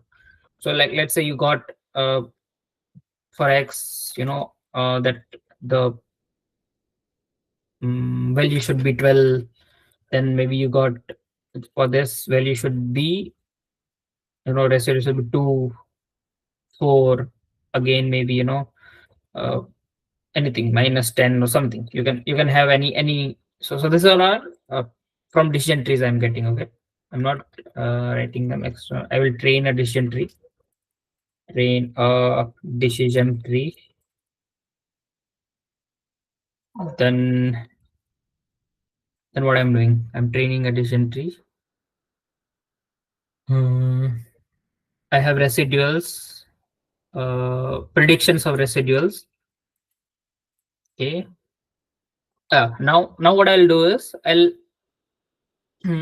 can add. So let's say if I add 50 plus 12 or minus 12. Okay, maybe it can come like -12 also. It can come anyhow. Okay, so if I have 50 plus 12 or something, I'm going far away from that or something like that, right? uh, but there is one parameter in between which is called learning rate here. Learning rate, which will not let me uh, go beyond something, right? And what you will see is you will have negative residuals also. If the case is you want to go backward, then you will have negative residuals and all, like minus maybe I wrote incorrectly here, like it should be like, let's say, -12, and in this case is maybe +10 or something, right? So you'll have some learning rate also in between, which get multiplied with this residual, and then you will have some output. So let's say 50 plus, if I choose 0.1, then it's going to be 1.2. It's going to be like 50, okay, -12, then like -1.2, and I'll have 48.5, right? Improved. Like earlier I was far away, like I was at 50, now I am at 48.5. And likewise I'll do residuals for all of them. I'll have residuals all of them. Then I have residuals. What I'll do, I'll train the decision tree again, and then I'll again compute this residuals. So now I'm looping around the thing, right? I'll have again residuals. So maybe residuals 2, then I'll have residuals 3, residuals 4, something. So I'll have multiple residuals, uh as many I can want, right? That's what boosting is about. Then the good thing is, see, now earlier I had 10 residual. It should reduce. Okay, so it will reduce something like maybe 8.5. Then this one will reduce after this to, let's say, maybe 7. Then it will reduce to 6.8 something, right? So that's how residual will reduce.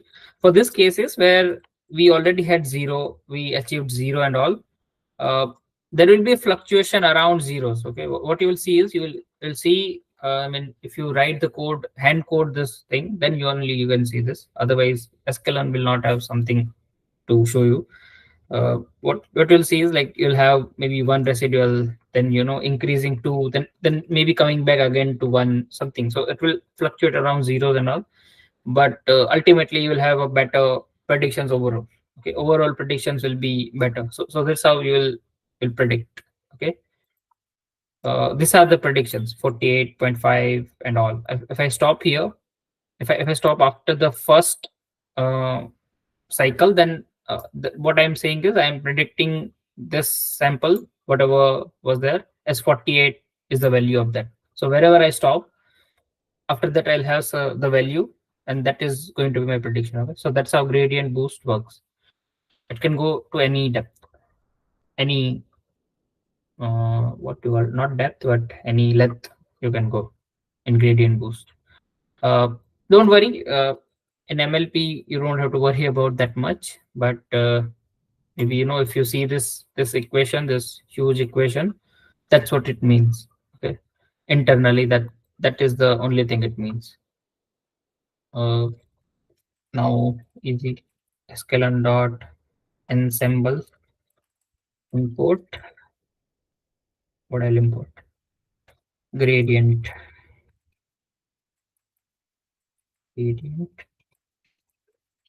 boosting.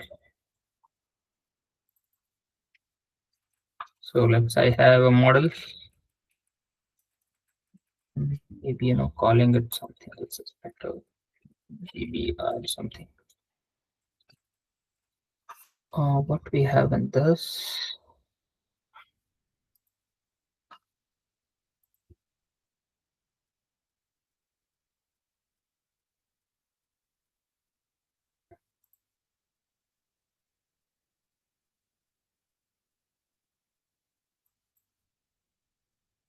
I have this, so I have loss function in this. Learning rate you can set, an estimator, how much you want to go inside, fraction sample views, fitting individual base learner. What then what? This result in stochastic gradient boosting. Okay, you can set how many subsamples you want, right? So if one means the whole thing is going in, you can like we used to do in this bagging and all, right? Same thing you can do here. So here the option is given. You can do that. Minimum sample split. Yeah, inside that the decision tree is getting formed, right? So you can control decision tree as well. So minimum sample split, minimum samples leave. Same thing. All the parameters are from the decision tree. Okay. Same thing. CCP alpha. All the things are similar. Alpha quantile loss is Schubert or loss of quantile values must be something like this. Okay. I'm not sure what is this, but and the quantile loss function.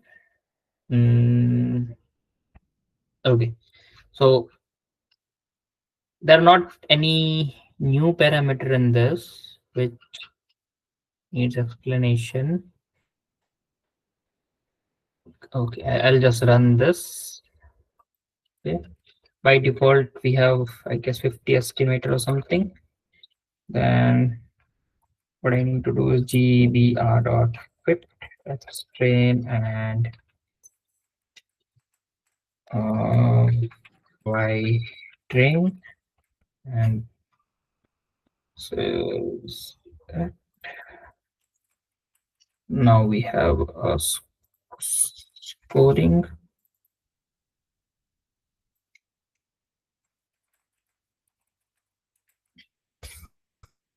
Okay, at least training has a good score. Maybe for test. I don't know where it is. So we have a test score of 0.44, around same. Okay. Now we have okay. Anything in doubt? So this will use squared error, right? Squared error, yes. No, but score, this is not score, right? No. This score is R2 score. Score is R2 score.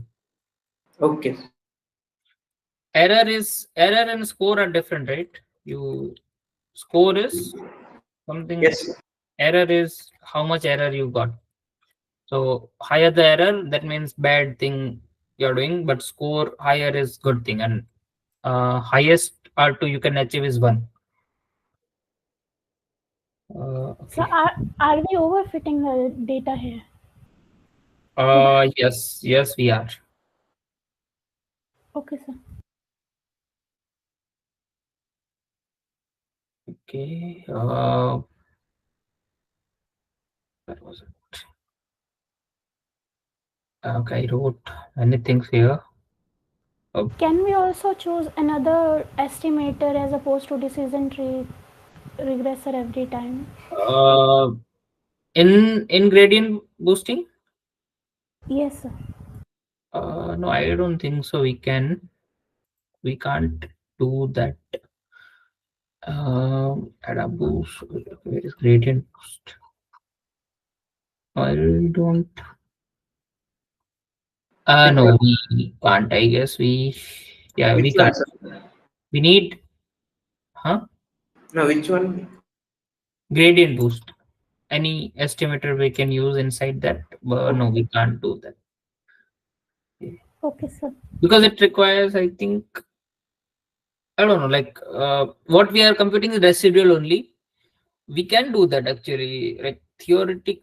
If I think I can see, I can do that because we just need residuals, right? We can train any model on residuals and then find that residual again, like predict it, and then I have to just add it to the earlier estimation, whichever was there. But I don't know.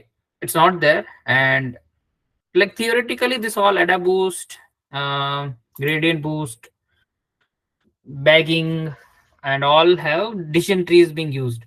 Now maybe they are tweaking it a little bit here and there and creating this sklearn at least doing that, and having given us option that you can choose any estimator. Mm, yeah, you can say something like this. So random first we did gradient boost. Now, okay, I'll explain what is stacking. Stacking is very easy. I guess using this stacked generalization. Um, Stacking regressor classifier, anything. Uh, what do we estimator, final estimator, cross valence stack method, pass through. Okay. See, in stacking, what happens is we have multiple models. Okay. We just need to find what uh, internal models are there, and then there is going to be a final estimator in after that. Okay, last will be final estimator always.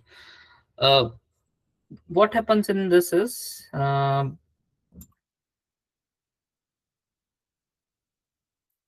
so let's say I use linear regression.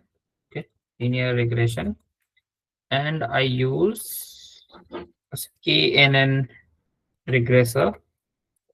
Okay, and I train a model using the same x and y. I trained a model. Okay, I have some output. Now I have y hat. I'll call this as y hat 1. Same thing, I use x and y to get my y hat 2. I have this 2. Now what I'll do is I will create a feature matrix which contains y hat 1 and y hat 2, and this is going to be my feature matrix. So this is what feature matrix, and I'll have y, which was already there from here as labels, and I'll give this all to my final estimator. The idea is what we do is we train 2-3 models. Okay, we get output from that. On output, we are training another model on output itself. Okay, to another model, and whatever predictions come out from there, we take that. Okay, we take that as a final estimation, and this is what stacking is. So we are just merging 2-3 estimator and coming up with a model. And if it's a regressor, you take mean, always like average, and if it's a classifier, you take voting. Like majority is the winner. Let's say you have logistic regression and knn classifier.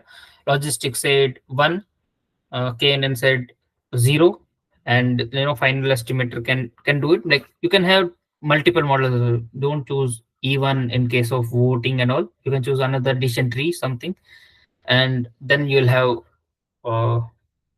so final estimator will help doing the final judgment. Okay, it will give the final call. What will be the final call. So That's how stacking is. Stacking is it's not very complicated. You just merge that. That's all you do. Okay. Let's say in classifier, you see this. See this. Have this estimator classifier.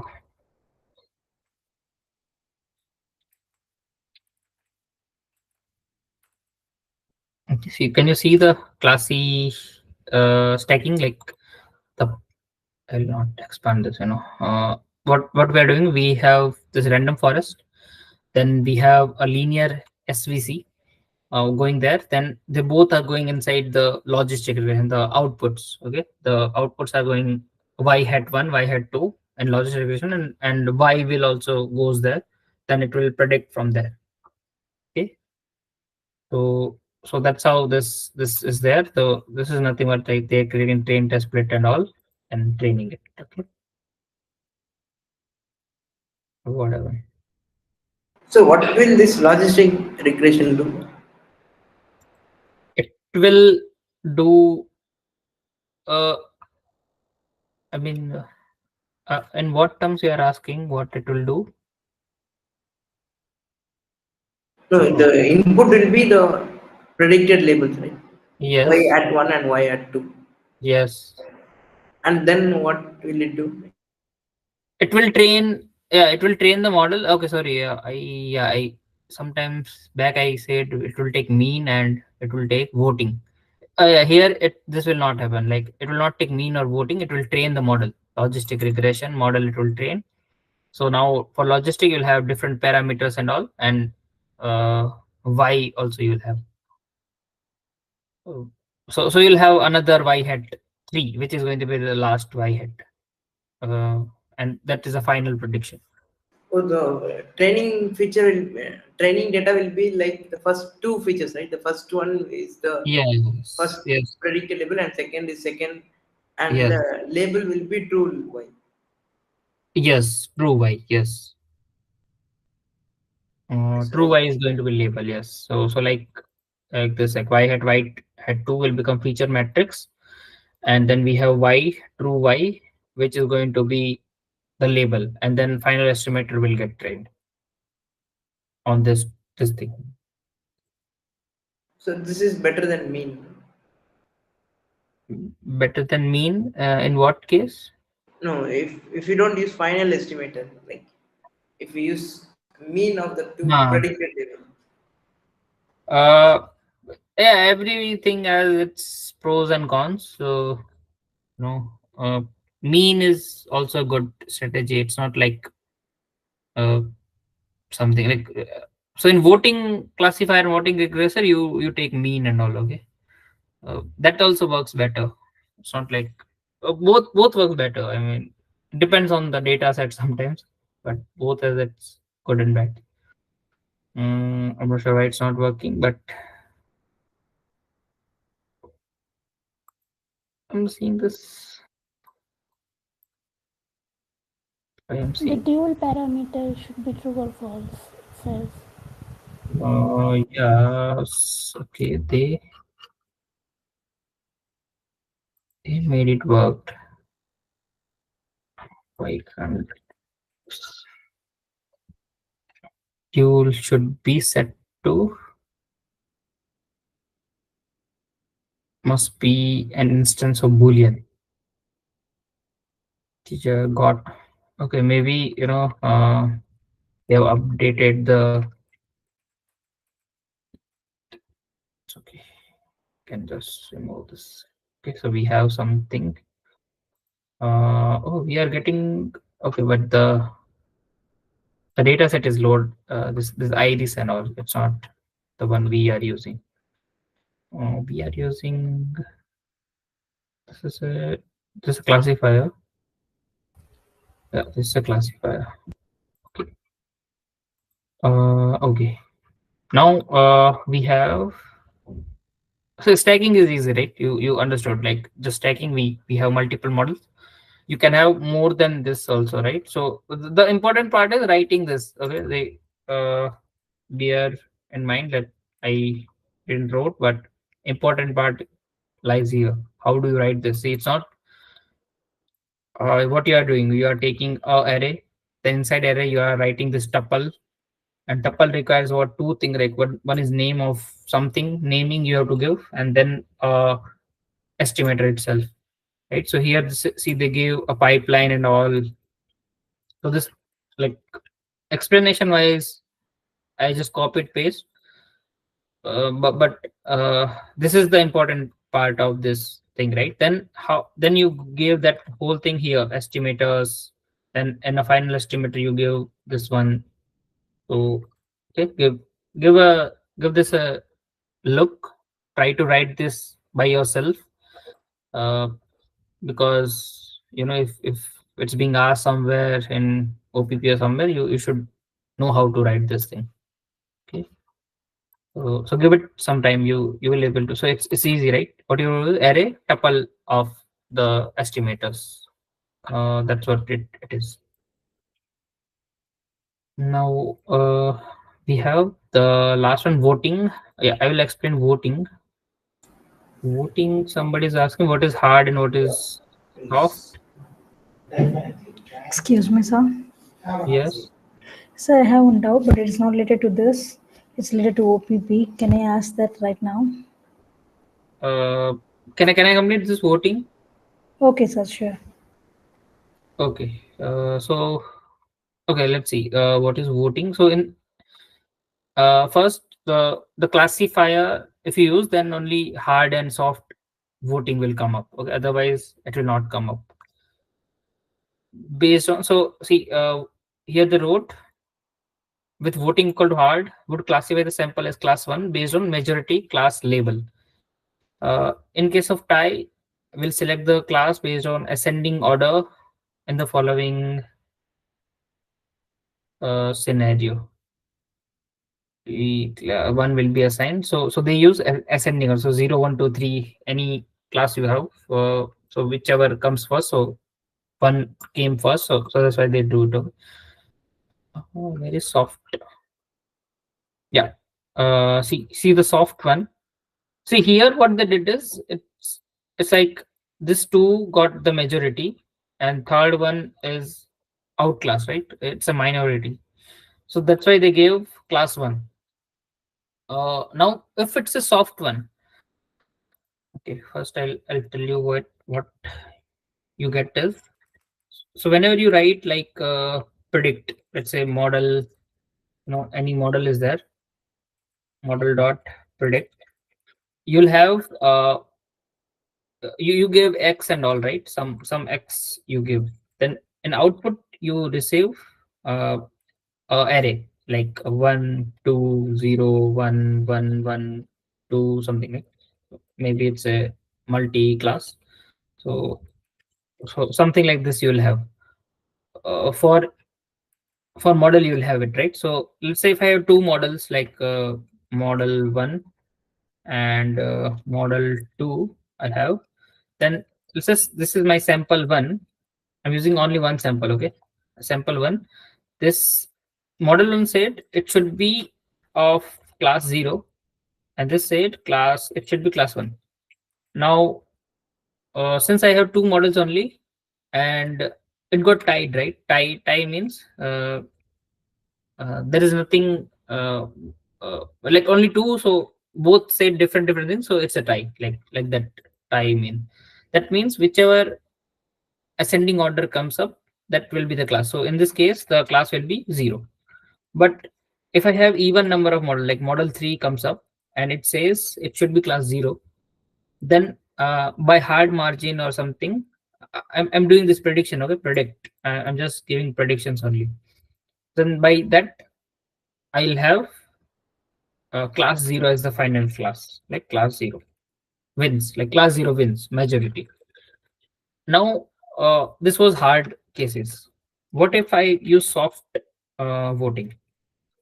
In soft voting, what I need is I need model.predict, proba. So if you have run somewhere this one, what you get is you get the probability of something having, right? So it's like, give me Let me use this logistic regression. Let's say if I use logistic regression. So only in logistic regression we get predict proper. No, you'll get for all the classifiers. You'll have it. But only logistic regression does that probability, right? Like based on W transpose X. Mm, is it? Mm,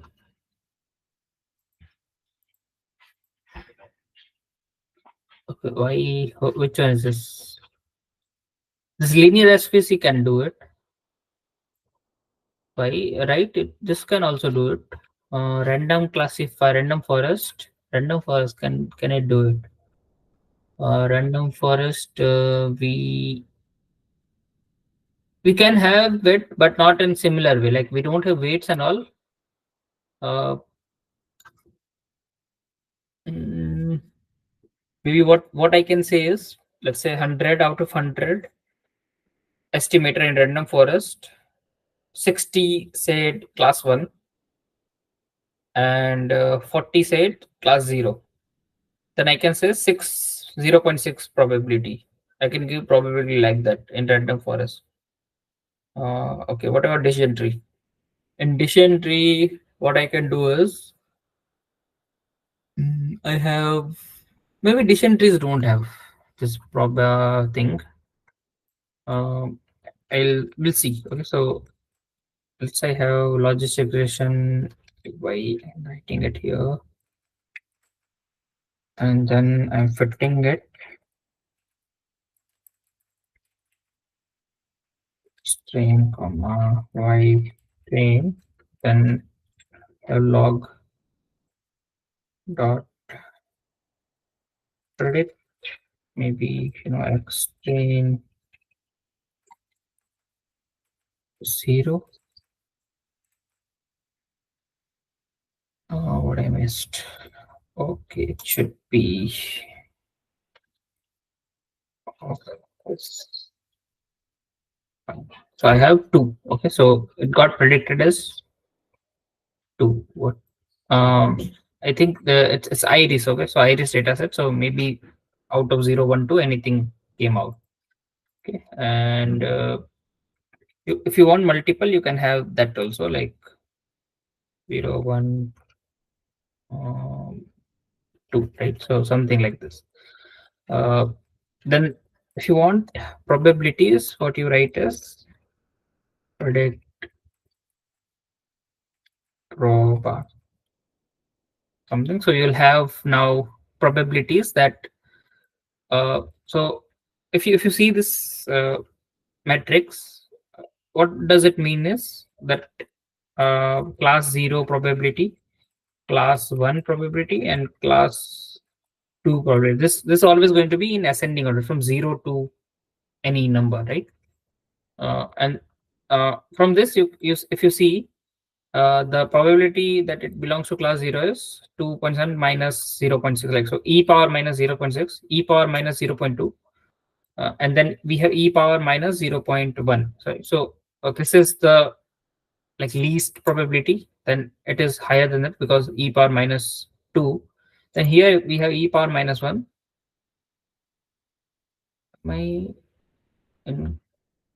Okay, yeah, I'm correct. So e power minus 1. So this is the highest probability, right? And that's why we got 2 as a class. So now we have probabilities in the picture. Okay, so whenever you do soft margin, not soft margin, sorry, soft voting. When you do soft voting, what you do is you let's say this sample is there. Okay, this sample is there. It went to classifier 1. Classifier 1, this sample went. Okay, you got this probability, same thing. Then classifier 2, classifier. Now I'm talking about same sample. Okay, here we have 3 samples, different samples, but here I'm talking about same sample. It went to this thing, and let me not write this numbers. I'll write something like the summation should be 1. But if it doesn't, then don't worry. Okay. So this is 0 0.2, 0 0.2, 0 0.6 or something. And in this case, the classifier 2. Now this is 1. Then classifier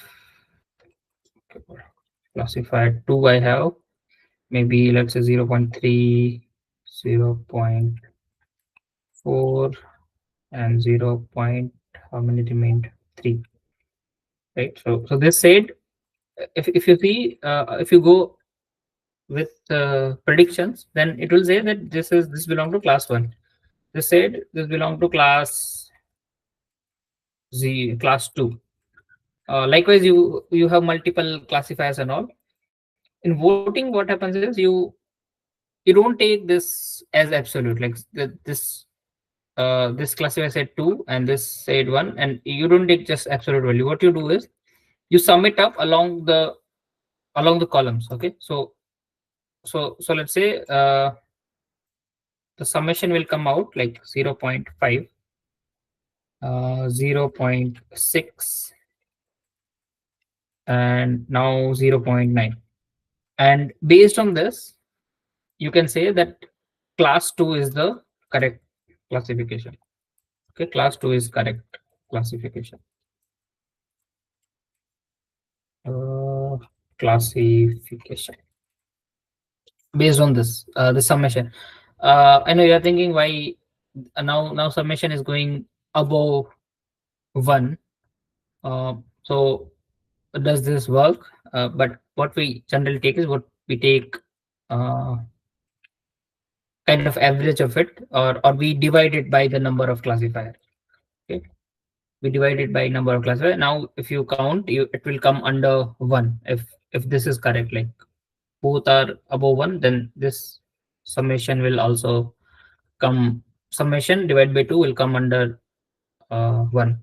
If there are 3 classifiers, then the denominator will become 3, right? So n classifier, denominator will come n, and that's how you will have these values, and whichever is the highest. So like you'll know by just summing it up, okay, that this is going to be the highest. Like the denominator is constant, it doesn't matter.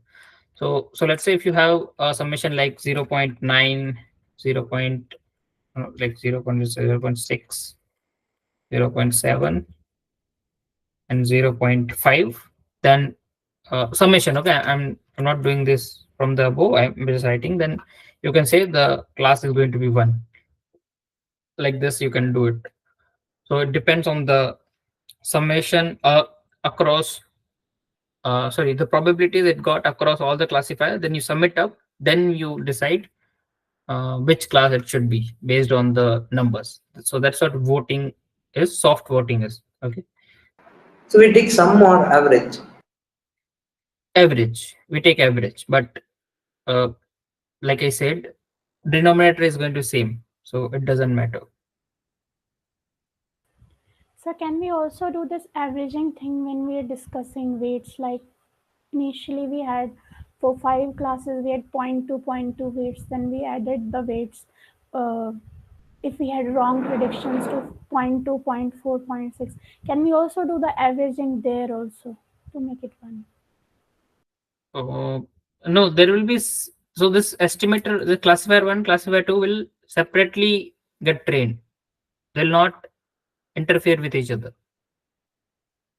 They'll not come into picture anyway. After they get trained, we'll have this classes and all, predictions, everything. So they get trained in parallel. Parallel, not parallel. I mean, yeah, and yeah, that's, they are parallel in terms of. Oh, I was thinking about computation. Yeah, they are parallel. They are not interfering with each other. They are separate voters. Okay, so see, I'll show you. I'll just, it's what I have to do is I'll go here. Okay, I'll copy this. and I'll run this. So now I have three R1, R2, R3. Okay, I have X and Y. Okay, that's fine. If I show you ER, then you'll know that how this picture is. See, we have three. Uh, we have three estimators in this case. Okay, R3, so R2, R1, R3, something like this. So we have three estimators, and then we are taking mean in this case. This is a regression. But if I go to classifier, then you will have option of this soft and hard and all. Otherwise, you will not have. If you see in this, you will have you just need to select the estimator. You can assign weight also. So weight means what you can do is maybe, let's say if you want like let's say you want random forest to have higher weight, you can select that using this parameter. You can give higher weightage to that. You need to give the sequence of weights uh, to predict the values before averaging or something, right? So by default, it's uniform weight. Uniform weights if none. Okay, you can give higher weightage or anything. So you need to give the sequence. I mean, you just need to write the array. Array you can write 0, 2, 3, something like this. Like if I show you, So uh, this is the weightage which we give to each model. yes, yes. By default, they have equal thing, but you can set weights also. Okay, that this is 5 times or something. So like if I give, let's say first is 5 times, second is once, and third is two. Thing like this. No, it didn't work. Like got enough my keyword. What is weights, right? WE. Oh, I'm writing it incorrectly. It shouldn't be inside the random forest. Should be here. Now, okay. Now now does this now? Yeah. So this is how you can give weights. If you now train it, you'll realize that linear regression has higher weightage than the other models. That has 5 times more weightage than others. Okay. Now, if I go to, let's say, classifier, which is this, in this you'll have option of soft and hard. So like you have voting hard or soft. That is the only difference we have. But if I run this, so I'm taking data and all. I have three classifiers. Okay, three classifiers I have. X and Y is there. I am creating this ECLF, which we can see it like. How does it look like? Okay. Now if I have this, so now you can see we have three classifiers, and we'll take hard voting from them. So each has some prediction. So that's what it's trying to show you, that how to print. Let's say I'm using ECLF, the named estimator, then the naming is LR. LR is classifier 1. In this case is logistic regression, and predict from there only. Like so the model is already trained, right? You can use that also to get predictions and all. You can, if you want to see what is internally happening, you can read it like that. So this means then P array equal, okay, both are equal thing. That's what it's trying to say. Now I have another classifier in which soft voting is happening. Okay, I have another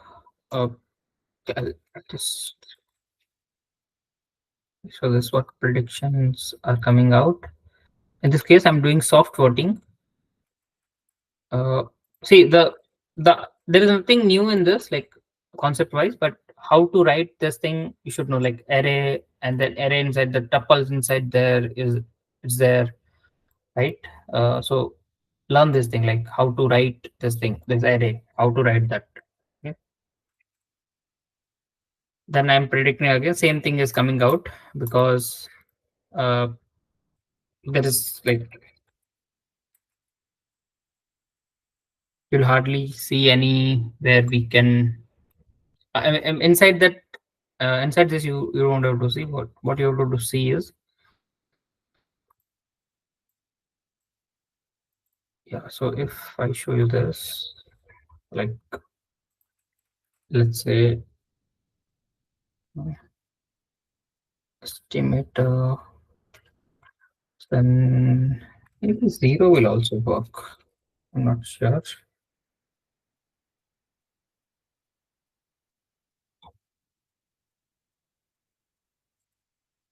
Yes, it will help. Okay, predict. Then if you want Prabha, you can write like this. You'll have probability. But let's say for first sample, if I show you for first sample, it should be 2D. Okay, so for first sample, I have this probability from my first estimator. Then what is second estimate name? RF. So I'll just change it to RF. And oh, why I'm having EC, it should be 2. Sorry, it should be 2. 2. Okay. Here also it should be 2. Then I'm using G and B. So now I have this all different probabilities. If it's going to be soft, then what it will do is it will sum it up this along the rows, right? So so let's say if I take 0.8655, sum it up, or average, you can say average 1 plus over this number, you can sum it up, and then you'll take average of this, which is like divide by 3. Okay, which is this, like you got this value here. And if you sum it up along the another column, you'll have this one. Give me a minute.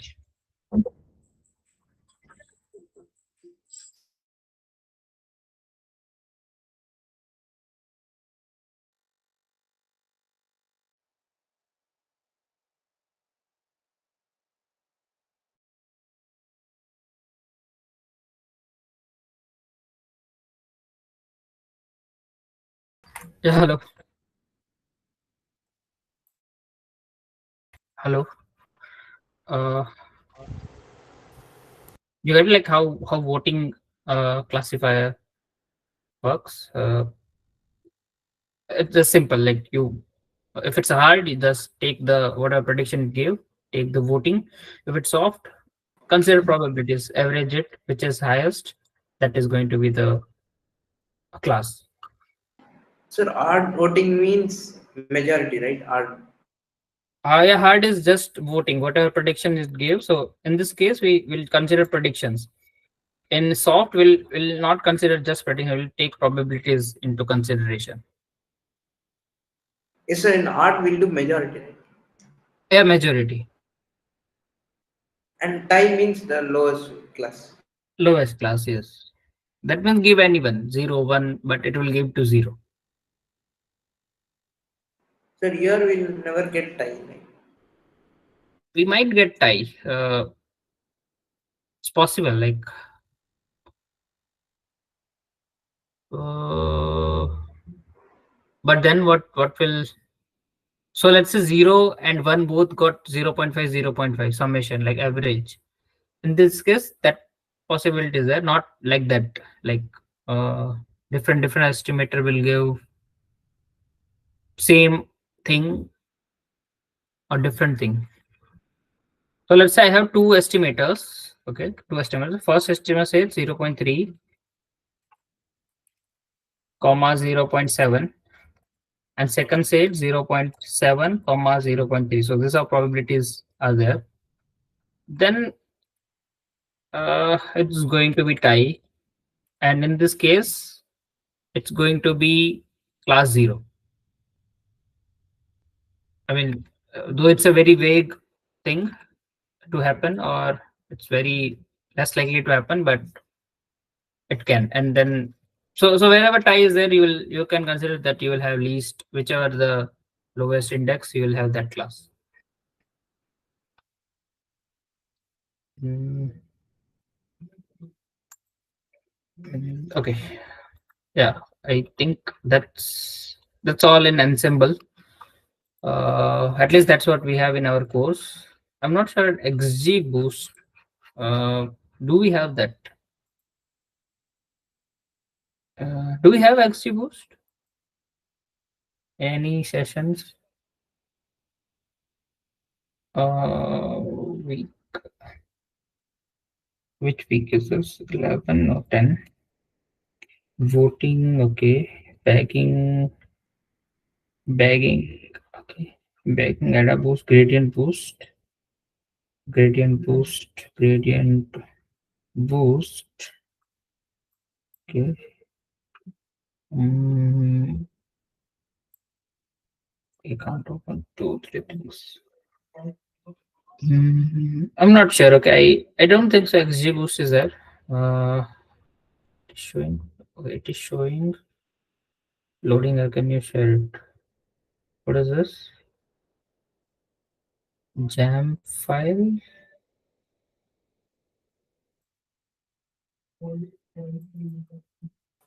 I'm not sure. Okay.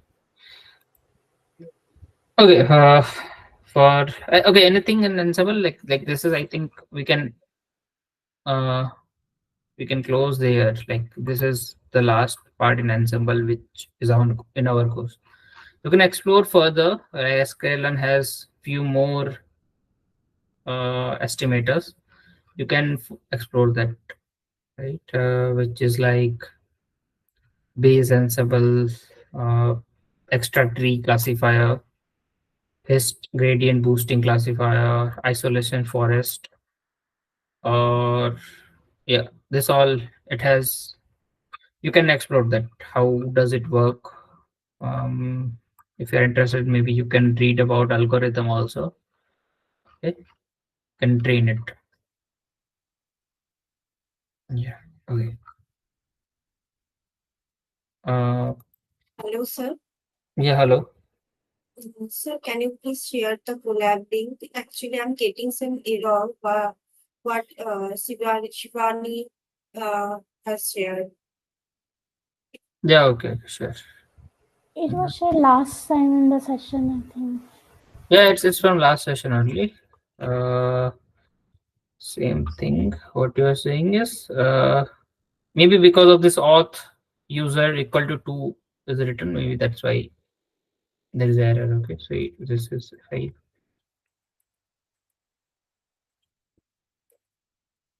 Sir, in OPP2 from this ensemble method also questions will come, right? Yeah. There will be from ensembles. But gradient boosting is a little bit Gradient boosting is going to be there. so, but if it's complex, but the code is same, right? Like once we understand the code, it is easy, Yeah. right? In terms of OPP, yeah, it's going to be easy, right? I don't think there is any complexity. Like you just need to import things. For this voting and staking, you just need to understand how this estimator being written. Otherwise, for rest of the thing, you don't need to worry about much worry about how uh, there is nothing different in any estimator, right? You just import that, then create an object, train it. The parameters and all will be given in OPP, so no need to worry there also. How Okay, to so we have train, to right? just follow the instruction, right? Yeah, follow the instruction. OPP is all about like just follow the instructions.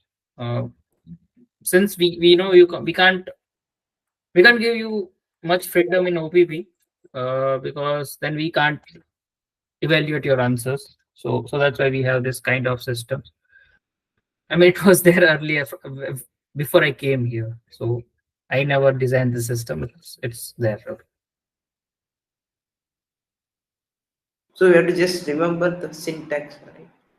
Yeah, remember syntax. If you don't remember, I mean,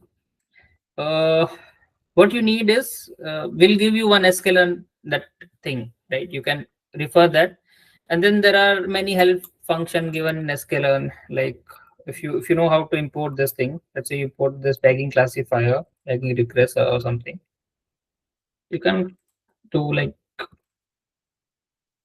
uh, what I'm currently doing is control shift space. If I do that, I have this, uh, what, box, suggestion box, something like this appearing, and you can read this. Everything is there. You can maybe, directly copy this, like,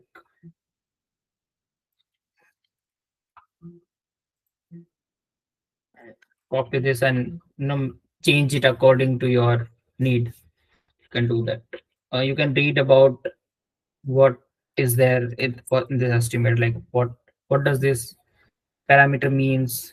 Like here, say if you see, let's say, this estimator, the way estimator to fit random for a subset of, how to expand this, can I expand this? Oh, I can't expand, but I can scroll. Like this subset of the data set, an estimator by default Yes, sir. Can instance. you use question mark? Then I think it'll A be. question mark also you can do. You can do that.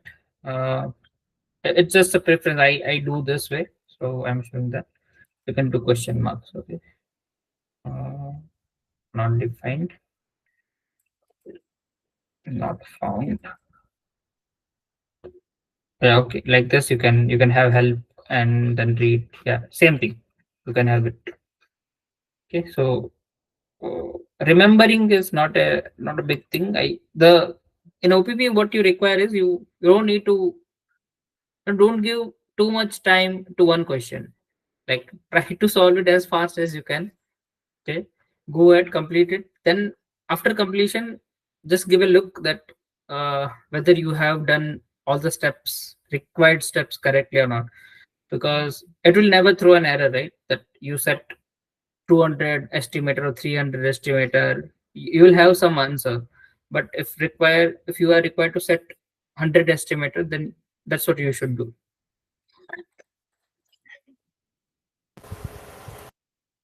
So if we have a grid search CV with SVC, how much time should it ideally take to select the hyperparameter? Oh, Mine, it takes a time. In terms of, if we have stochast, sorry, SVC, if you have, it takes some time. Okay, depends on the data. But if your data is, standard scaled, then it will take relatively lesser time. But there's no answer for it. Like, I don't know what kind of data you are using. Length of data depends on many things. Time. so I think used pre-scaled already scaled data, and it took more than 15 minutes, I think. Which scaling you used? No, it was pre-processed data. I just had to model build that. Was data scaled? Yes, already scaled. But which scaling was done? I That's what think I mean. standard scaling. Uh, I'm not sure. It might have taken, like, there are certain data set which it takes time. I'm not sure. Are you talking about OBP data? Yes, yes, it was previous OPP V2 data, V2 set data. Um, Not sure. Uh, Not sure. But generally we don't give something like that. I'm not sure what happened last time. But yeah, it won't take much time. 4 minutes, 5 minutes max. Okay, sir. That week 6 to week 10 is the syllabus of OPP2, right? Yes, 6, 7, 8, 9, 10. Okay. I mean, somebody has doubt with OPP. Who was it? Left, she left. She left. Okay. Okay. Okay. If nothing else, And we can.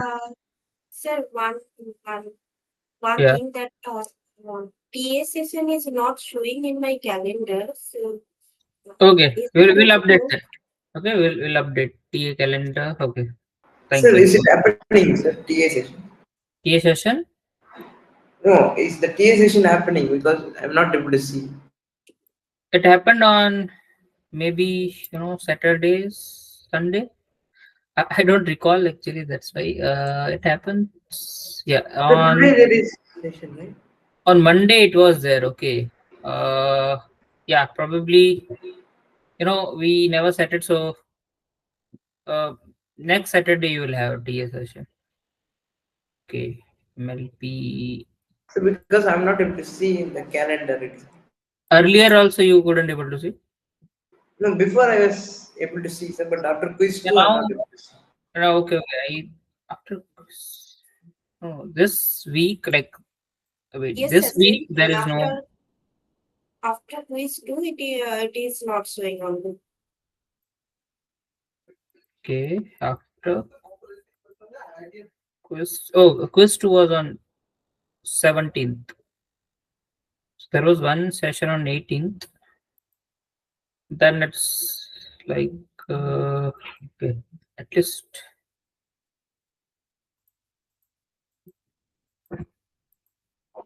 we have this. So would we have session tomorrow from 10 p.m. to onwards You want tomorrow or Thursday? for the revision session? You said that in the last session there would be sessions like from 10 onwards we can have sessions. Yeah, I am going to take that. But you want tomorrow? So no problem. No problem with that. Okay, tomorrow is Tuesday. Tuesday. Yeah, we can have it. We can have tomorrow. Tomorrow 10:30. We can have it. What happened?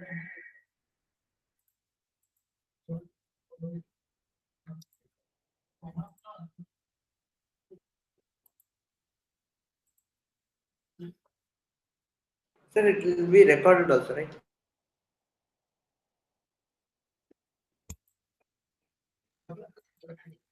Recorded. Yes, it is going to be recorded.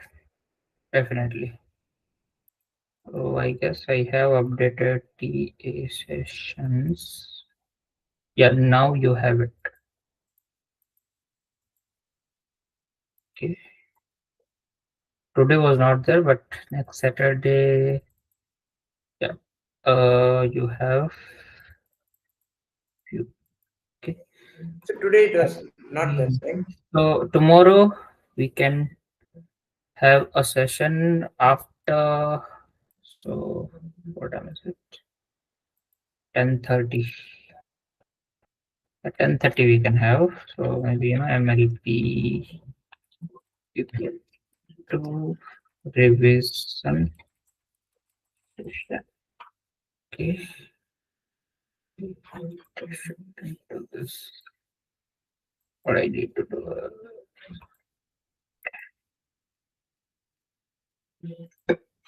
Should be on April 2 and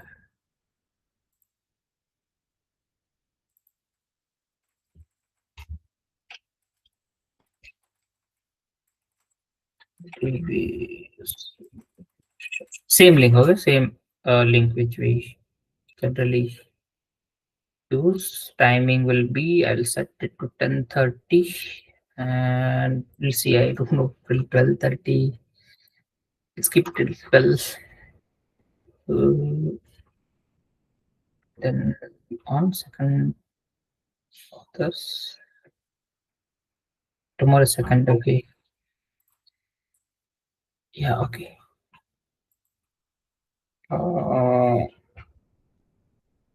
So we can keep from 10.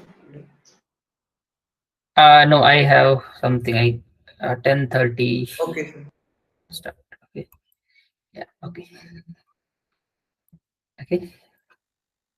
Shivani, can you share that data, sir, that link V2? Okay, I'll stop the streaming. I have it in my system. I'm